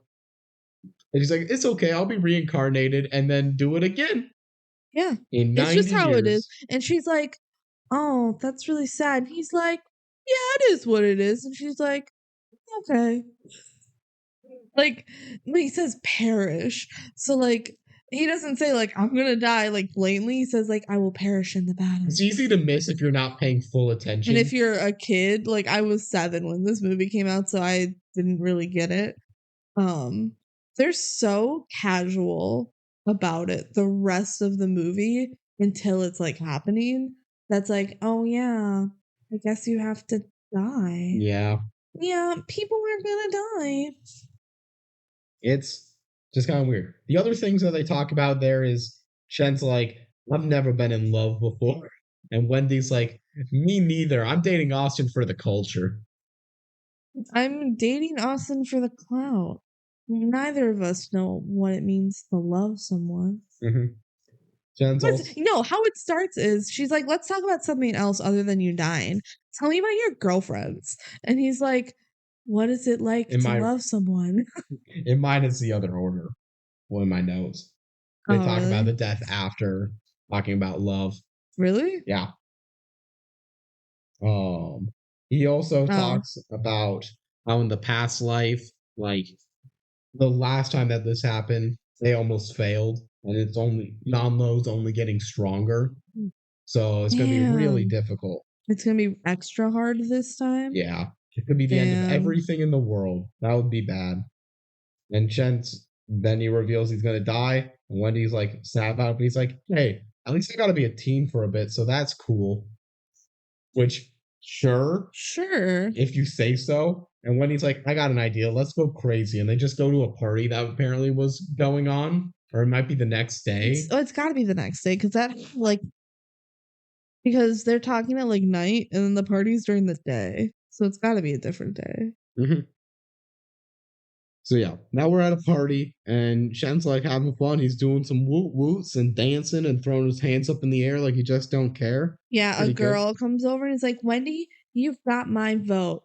Hey, Shen, come dance with me. Like, it's clear she just wants to hang out with Shen. Yep. And they start Wendy dancing. Gets super jealous. And then it's like, wait, he's my cousin. I'm not allowed to date him. Yeah. Society. Because the girl's like, Shen, will you come dance with me? And Wendy goes, oh, we're kind of together. And she goes, I thought this was your cousin. Totally reasonable comment by the girl. Girl did nothing wrong. And Wendy's like, oh, yeah, okay, it's okay. So weird. Instead of fake dating, it's fake cousins to lovers. Austin shows up and goes, hey, girlfriend, we're going to wear matching clothes to this. You're not doing that. What the hell? What the hell? You're supposed to wear pink because it matches my peach shirt. Basically, Wendy recites a line that Shen said about everything being an illusion of the heart or something. I don't remember. Oh, yeah, because she was talking about how she doesn't actually love Austin. Yeah, it's like, and he's like, it was break up. And Austin's like kind of pissed about it, which it was I think an illusion of the heart. Yeah, he's like, you're breaking up with me? And she's like, yeah, I am. Yeah. Bye. And then she like triumphantly turns and watches Shen doing a dance battle with the girl that was fancying him. Mm-hmm. And Shen wins because he's just a sick ass dancer. Yeah. And everyone's like, Shen.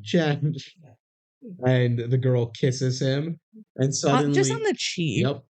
And suddenly Wendy's like, uh-oh, I'm jealous. She storms out of the party. Yeah, he gets one kiss on the cheek and she's like, storms out of the party, throws the medallion, which she's been wearing the whole time, into the chip bowl. And she's just like going into the corner to cry. She just goes to the other side of the pool. Yeah. Weird. She goes to the other side of the pool and is sitting and crying about it. And immediately after throwing the medallion away, the ghost reappears as Tori, friend number 2. Yeah, remember okay. Tori? So when did it switch from janitor to Tori? We never saw. It may have changed to other people in between, too. We didn't get to see. What the heck? It can't just be Tori all of a sudden. It's Tori all of a sudden. Maybe her having the medallion on meant so we couldn't see it switching. Yeah, and so evil Tori goes over, and Wendy goes, I know you think I'm crying, but I'm not. He's definitely crying, and Wendy's just pouring her heart out. In the meantime, we get some breaking news that Shen does not know Yao Ming personally. Do you know Yao Ming? No. Like, no. Okay. He's like, what temple is it from? You're so funny, Shen. They're like oohing and eyeing at this guy because he's Asian? Because he's from China? Because he's from a different culture, and it's one of those things where it's much more, it's a benevolent racism where it's being rude to in a culture that's not doing that stuff weird in the guise of curiosity and interest. Yeah. But like, the questions that are being asked are kind of insensitive. Yeah. And dumb.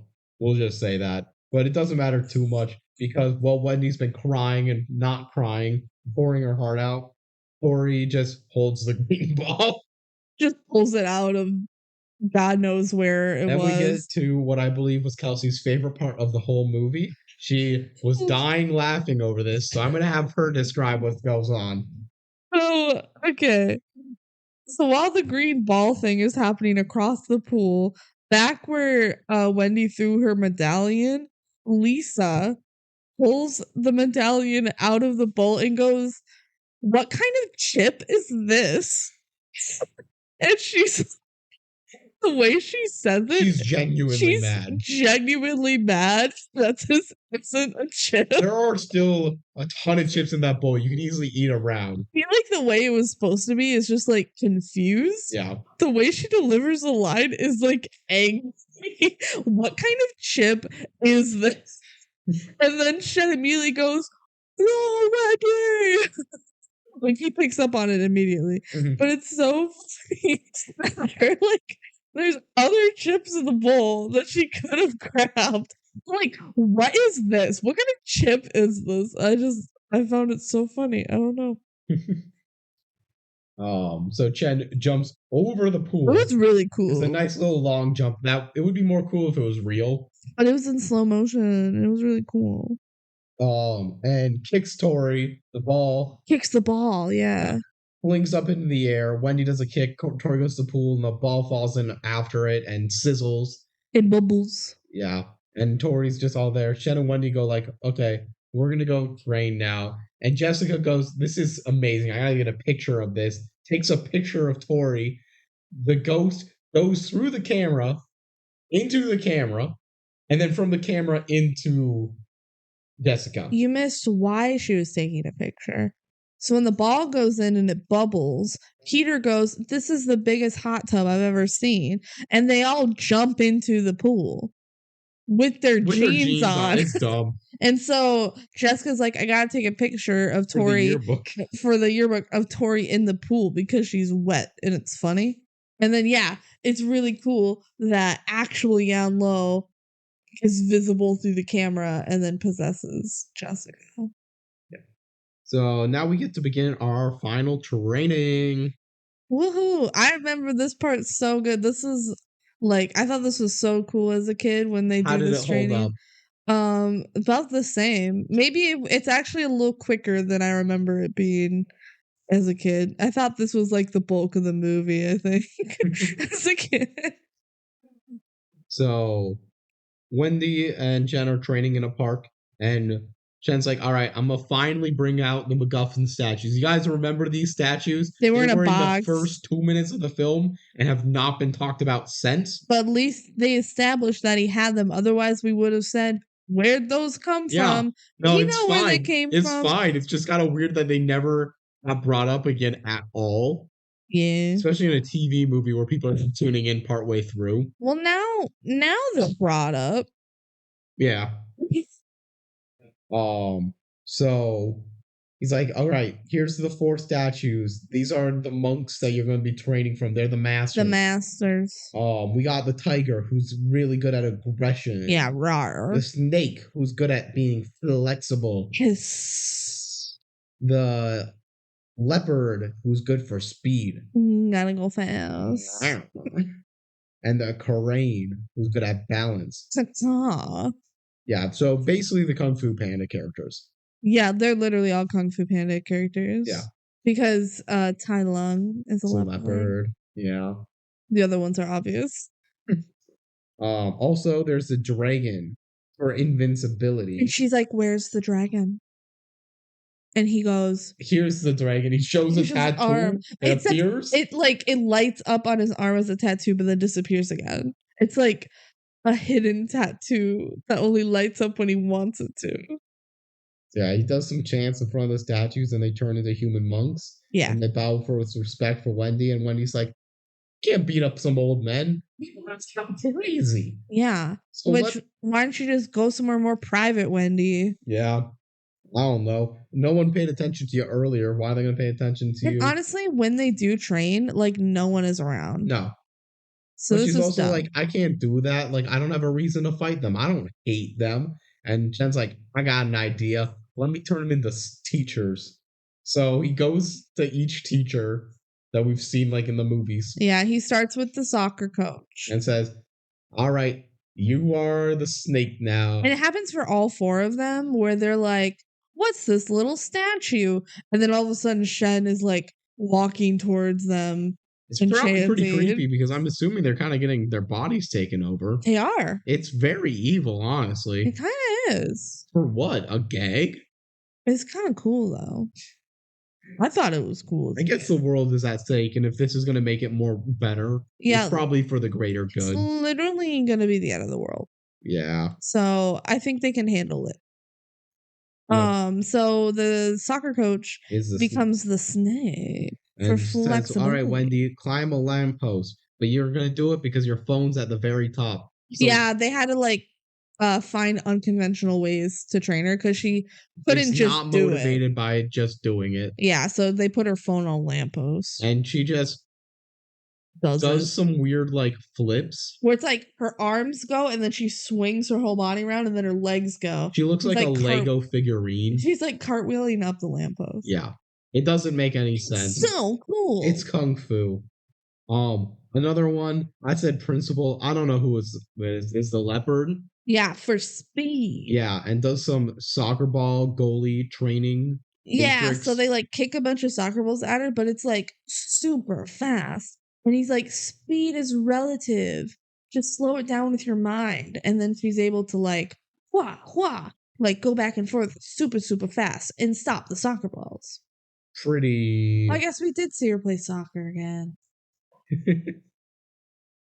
The crane is, I said the vice principal. I don't know. We don't really get to know who a lot of these stuff. He's like, climb on a fence, and she does. And then she says, all right, do a handstand on a gazebo. And she does, and then she's done. That's all you needed for the ballast. Yeah, they just show her doing a handstand on gazebo. Mm-hmm. And the world history teacher is the tiger. And he's like, all right, let me do my special move. He has sticks, and he says, here's a stick. And we're all going to fight you with sticks. Yeah. So then she has to face all 5 of them at once. For aggression. Because that's the tiger. She fights all 5 of them. I was the year of the tiger. Putting everything together. Yeah. And they go rah, rah. And they fight with sticks. And this is when she comes up with her special, like, fighting stance. Yeah. You want to describe it verbally rather than just posing at me? Sure. So one of her hands is out, like palm up, out in front of her, and the other one is like up, kind of by her eyebrow, with her palm facing out. And this is her "I'm ready to do kung fu" stance. She does it, I swear to God, at least 20 times from now. Anytime there's idle moments, she will do it. Because during the final fight, they fight and then they break up and they ready stance again, and then they fight. It is like a bunch of micro rounds, which is dumb, but whatever. It's so that she can keep doing her cool pose, okay? Yeah. So that you remember that it's kung fu. So after doing her fun little power position, she does some cool kicks. She grabs all of the sticks at once, flips them into the air, and then takes one of the sticks and shoves all 5 of them together onto a bench. Yeah. She's like, I'm a warrior now. We're done. Let's go home. Yeah. See ya. Hey, Shen, let's go get a cappuccino. She says, I don't need this medallion anymore. I can protect myself. Let's get cappuccino. And he goes, I hope it's chocolate. It's not. It's not. But, yeah, too bad for him. He could have gone, there's a chocolate drink. Like a mocha? Yeah. And then as they're running away, like, this is like the scene right before commercial break. They're running away to get their cappuccino. All of a sudden, we see Grandma on a bench, like, she peeks out behind a newspaper. Like, she was watching the whole time. Mm-hmm. Why? And then it cuts away and we don't get anything else. It's super unimportant that it was so happening. Unimportant. Yeah. So Shen and Wendy are walking home and they're like, wow, what a good day of training. Her friends call and they say, hey, Wendy, guess what? I'm on like homecoming committee and I rigged the vote and you won. That is not what happened. They just said you won. Yeah, she said she got the results early. She actually got the votes to win because Shen she has a cool cousin. Everyone wants to date her cousin. Yeah. And Shen's like, well, Wendy's like, hey, Shen, you want to go to the dance with me? And Shen says, I'm probably going to be dead by then, so let's not. She goes, oh, right. Like, they're so casual about the fact that he's going to die. And Wendy's like, wait a second, what is the battle? I don't know this. And Shen says, it's a DCOM. You should know this by now. It's during homecoming. Of course it is. And she's right at the same time. She's like, why didn't you tell me? He says, monks don't lie. And she goes, well, they just don't tell the truth. Like, it doesn't make any sense. Storms off, upset. Yeah. But she doesn't want to miss homecoming. She won homecoming queen. The reason they reveal this now is because they never do not show the dance. Not at all. What if this was a different DCOM, she would have been at the dance, gotten the crown, and then been like, no, I have to leave, and then left. Yeah. But they spent too much time doing other stuff, I guess. This is where there's stuff. This movie could definitely be improved. Yeah. Because that would have felt better narratively. It would have. That rather than just never seeing anything of homecoming. Her actually, like, physically turning down the crown would have been way better. Yeah. But so, that's not what happened. That's not what happens. Yeah. This movie, we'll talk about it in totality in a little bit. We're nearing the end of the movie. Yeah. All we got left is like a couple of scenes. So first off, back at the museum, we see Jessica the evil ghost. She does some grunts and the world turns dark. And she goes to the terracotta warriors in the bottom of the museum and says, I am the Lord of Darkness, awake! Yeah, it's very deep. It sounds like Bowser. Yeah. It sounds like Bowser in games where Bowser doesn't speak. Yeah. Yeah. Suddenly there's 8 people with sticks that were terracotta warriors. And they still look like terracotta. It's pretty cool, actually. Yeah. There's the security guard. It's like, wow, it's kind of weird that this whole room is shaking, but it's probably just my indigestion. You forgot to mention that sometimes when they switch who's being possessed, first they like breathe out some green like breath, and they're like, oh, your breath stinks. Stupid. It's not funny. I'm laughing because it's not funny. So the security guard is like, I think that was an earthquake. No, I just meant indigestion. There's nothing wrong in the basement of here anyway. That's for sure. And then she hears some soldiers in the bottom chanting, Yan Lo, Yan Lo, just absolutely hyping them up. Yan Lo, Yan Lo, Yan Lo. And the cop comes in with his ever trusty pepper spray. Yeah, but when he sees them, he just runs away. Yeah, it doesn't even spray them. He was so confident to try and pepper spray the spooky cloud, but when he sees a bunch of like warriors, he's like, fuck that. So Then we see Wendy getting ready for homecoming, and the grandma's like, I'm gonna let you get ready for your fight tonight. Here's the outfit that my mom wore when she was the warrior. Wendy's like, saving the world and everything in it is way less important than me being homecoming queen. She's like, sorry, I want to win homecoming queen. And the grandma's like, I'm not mad. I'm not even disappointed. Goodbye. Yeah, goodbye. I'm just gonna grieve that the world is gonna die. But you do what you gotta do, Wendy. And Wendy goes and, as she said before, is not crying. I'm not crying. I know you crying. She's like, oh, Grandma, how you do this to me? She's like, I hate when she does that. It's like, so what if evil takes over? The world's already evil. Evil can wait. I'm gonna win the crown. I deserve it. Good for you, girl.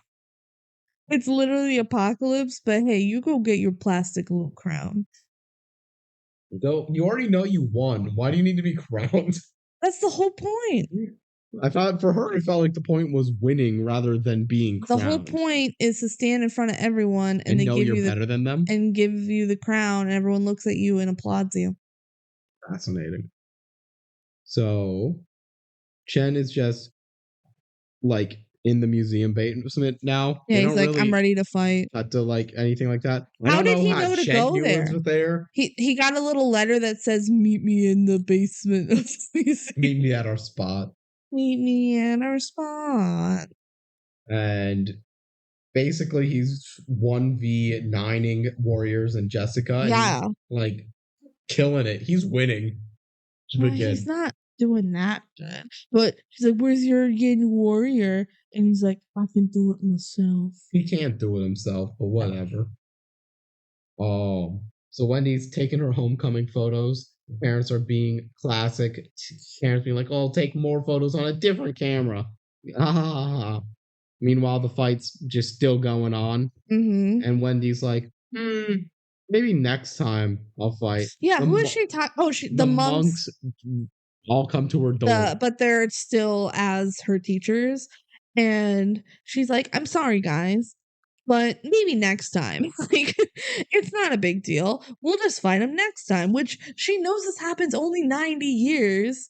And like, it can be evil for 90. She was literally told that if she doesn't fight and win, like the end of the world is going to happen. This is why it doesn't make sense. It's not scary. Like, she's like, sorry about it. We'll get him next time. Yeah. What the hell? And they're like, the monks, she doesn't care at all until the monks say, she says, like, tell Shen I'm sorry. And they say, Shen has gone to battle. And she's like, what? Alone? He's there alone? And that convinces her to go. Yeah. So back at the battle, Shen now is losing. So she really thought that like Shen wasn't going to go and fight and nobody was going to go fight and it was just going to be the end of the world? Yep. But not a big deal. She was just hoping it didn't end earlier than her winning queen. She's stupid. Yeah. Yeah. All right. Well, she finally goes. Yeah.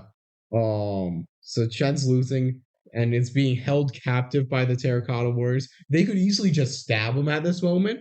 I'd like to point out. He's bait. They don't. It doesn't matter if he's bait. He has to die anyways. That's true. Like, that's one person that you are, one of the two people you're fighting, basically. Mm-hmm. Yeah. Yanlo's just pure evil for being evil. Just all for evil's sake. And suddenly, the monks show up and they say, I'm the Korean. I'm the tiger. Sea cat. Brady. And then Wendy says, and I'm the homecoming warrior. Wendy Wu. Yeah. And then they're going to do some fights. Wendy's clearly doing this more because she's in love with Jen. Her cousin? Yep. Sorry, he's not her cousin. Yep. Man, when Jen ultimately does survive and all this happens, how are they going to explain that to everyone? No idea. What are they doing a sequel for that? Maybe why they didn't do a sequel. They're like, we didn't want to explain why they said they were cousins, but now they're dating. Basically, a bunch of fight stuff happened. It lasts very long. I don't want to talk too much about it because, like, the solid 95% of the remaining film is just fight. See, instead of having 2 separate fight scenes for the finale, they could have had her go to the dance and leave. Yeah, it would have been better. But some stuff that's happens that's worse is like all of the masters, the monks, are all fighting as well, which is pretty nice. Which I was wondering, like, do the masters usually fight with the Yin warrior and the monk? Because it seems a little unfair. I feel like they usually don't. Why wasn't that mentioned? I don't know. In the legacy, in the legend, in the prophecy. Yeah. Wendy does some more mop tricks because she loves using sticks. She does her special move. She does. Give me the staff. I can do my special move, Kim. I feel like we'll have really grown to appreciate that line in particular. Whenever anyone has a stick, we always say it. Do my special move. Give me the staff, Kim. I can do my special move. Give it to her, Kim. Prove it, Kim. Shout out Kim Possible 2019, a disaster class. Ultimately, though, they just do a normal fight scene. I mean, it's not normal. It's pretty crazy. And they blow up a bunch of statues. These terracotta statues that are like super rare and very valuable. Like the master pushes back one of the warrior statues and then goes with their arms and they blow up somehow. Yeah. So the amount of times that someone, mostly bad guys, pushed into a box and it breaks and then like a couple little fireworks go off is insane. It's at least like 5 times. It happens a lot. It's so often. They're like, all right, push them into a box and little. That's how they like all die. That's all of their deaths. Little fireworks. Why are there so many boxes with fireworks? And how do they go off? I don't know. But ultimately, they do the whole action movie. And at the end of the day, Wendy does all of the lessons that she learned at once. She does the handstand. Yeah. She climbs the lamppost, etc., etc. That's kind of it. At the end, she does a Hadouken. Oh my gosh. Out of nowhere. Wait, isn't that the second fight? No, this is this fight. She just pulls out a Hadouken. She just like goes, Hadouken balls of light into Jessica monster. Mm-hmm. And then she wins. And they did it. Oh my god. And it's just Jessica now. And everyone claps. Everyone bows. Oh, I was clapping. Yeah. It's funny. Wouldn't that be funny if they all just clap? Mm-hmm. Yay, we did it. Yeah. So Jessica's just real sad. She's like, I don't know how I got here. What's going on? Wendy's like, she's like, hey, Jessica, you're late for homecoming. And Jessica's like, oh my god, I am? Well, didn't you win anyway? And Wendy's like, you know what? There's more important stuff in life or something. You go get it. Is anyone going to believe that Wendy really gave up her crown? I feel like Jessica's going to be there and said, Wendy said I get the crown. And no one's going to believe her. No. Especially like Tori and Lisa are going to be like, yeah, fucking right, Jessica. This is the only thing Wendy has ever cared about. Yeah. Yeah. And Grandma goes over and hugs Wendy and says, I'm proud of you. Yeah, when did the grandma show up? She was just there. She's just there all of a sudden? Yeah. She may have gotten there like partway through the fight. I don't fully remember.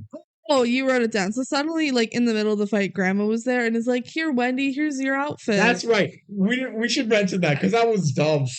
They literally, here's your special outfit. We mentioned it a little bit, but every time they do a fight scene, it is you fight, And then you wait for like 5 seconds and then you fight. You gotta pose again. You fight and you pose and you fight and you pose. And her fight starts with her in her homecoming dress, and then her grandma shows up and gives her her special warrior outfit, and then she finishes with fighting that. Yes. So apparently the big bad evil, pure evil, worst thing of all time is like, you can change into your new outfit. I'll wait. She literally, the grandma just walks in and she's like, Grandma, oh my God, you're here. And the evil guy's just watching it happen, and then watches her like take off her dress, put on her new outfit, put her socks on. What? Which in the movie it just cuts and she's wearing a new outfit.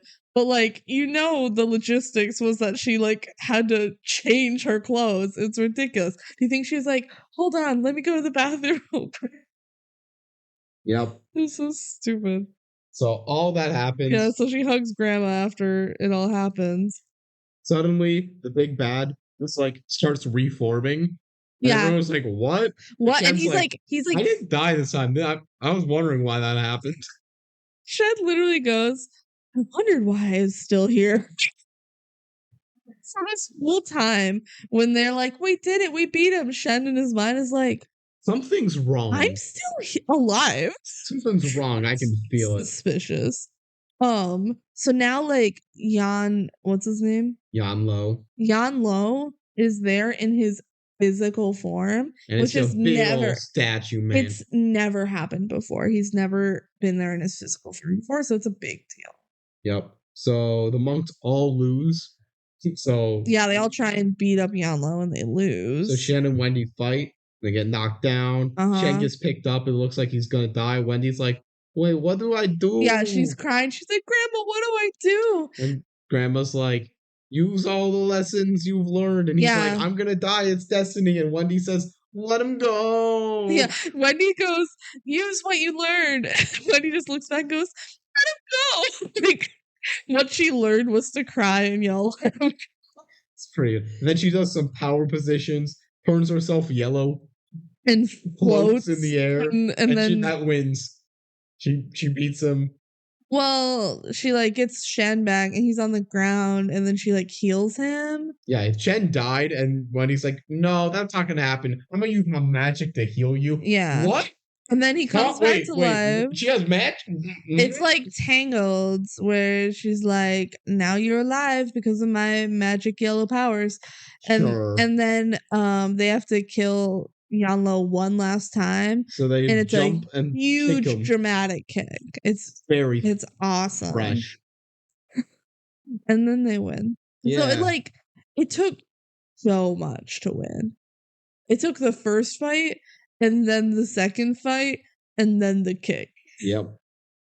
So they won, and Shen's like, you changed destiny. The monks might be mad. And the monks say, we're not mad. Yanlo's destroyed forever.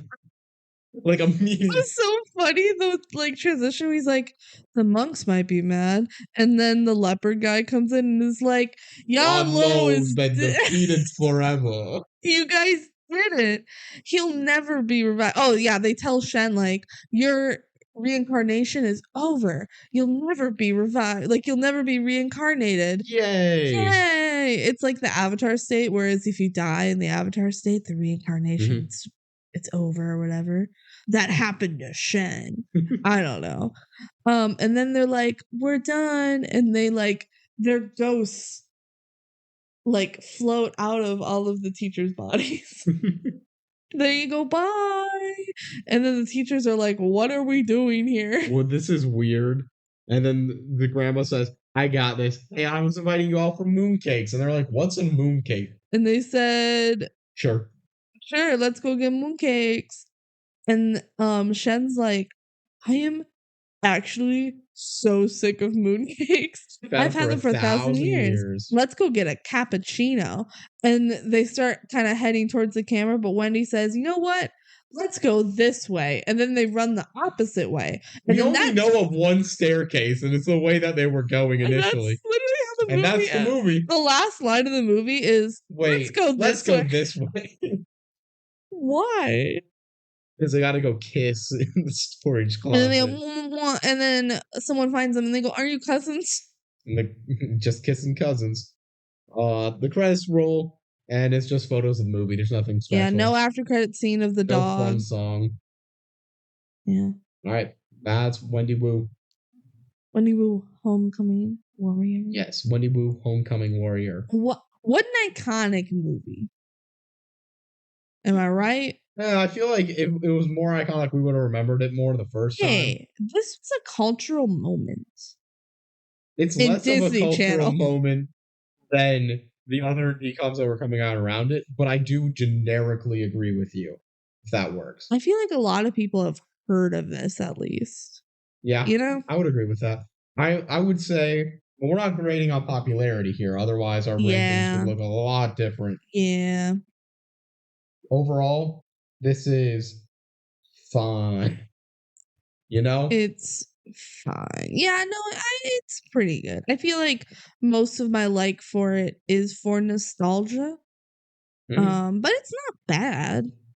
It has its fun little moments. It is better than we had it ranked, but we knew that going in just because we forgot a lot about it and didn't want to rank other movies worse than a movie we couldn't remember. Yeah, that was the thing, is that just was very forgettable. But it was fine. It's fine when you're watching it. Like, there's definitely worse DCOMs you can watch. Mm-hmm.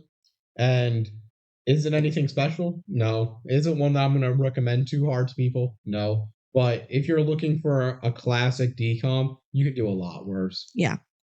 Final Jank House ranking for this movie was 72, which, yeah, it's a little on the lower side. You have it at 81. I definitely would put it higher. I just really didn't remember it, and I didn't want to give it credit over other movies where I remember good things, even if I also remember bad things. I have it higher at 49. So for me, it's like pretty much right in the middle. Yeah. What tier did you have it in? I don't remember. Probably like D tier. Yeah. You have it in D? It doesn't deserve that. It doesn't deserve that. I agree. I would move it up to... I have it at the top of my C tier. That would probably be roughly where I put it as well. Yeah. Which we'll talk about that when we do our next mini-sode and we do re-rankings. Yeah. Yeah. So other than that, that's Wendy Wu. I think we've talked about it enough. I don't have too much more to say. No. If you've listened this far, tell us your thoughts. Leave a comment. If you're on YouTube, email us on the DCOMduo@gmail.com. Yeah. Follow the TikTok, the DCOM Duo. And we're going to do a new movie 2 weeks from the release of this. Yeah. Should we just tell them? Yeah. We rigged this one to help with some schedules. We decided it's time for Lemonade Mouth. Let's go! Doing Lemonade. I'm so excited. We did Teen Beach previous, the last episode. And now we're getting Lemonade Mouth. These are two highlights of and we just did Wendy Wu. That's a pretty popular one too.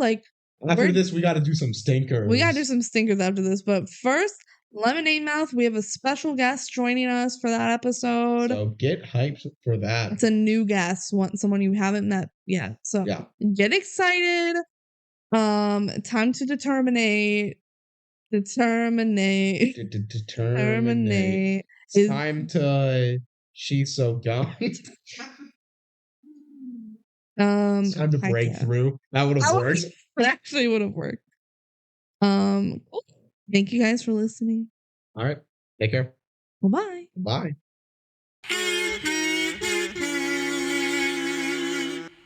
Scenes from our next episode. It's time to somebody. It's when I'm said music is my veteran. Lemonade, Renegade. No, music is my medicine. It's Renegade. Try and name a band that we... I'm the one that actually knows it. Why are you trying? Well, you straight up... Because I didn't want to reveal that I knew it. Let's start over. Scenes from our next episode. Lemonade, use my medicine. Boy, and trying my man named medicine. Reads while the whole world's in the center. Stop. Man, if someone knew that whole rap, that would be so cool. I'm pretty cool. I thought we were keeping it a secret. All right, start over. No. Scenes from our next episode. Man, if someone knew the whole rap from Determinate, I'd find them so hot. Boy, I got news. What are you doing? What are you doing? We're done. I'm taking my mic off. Goodbye.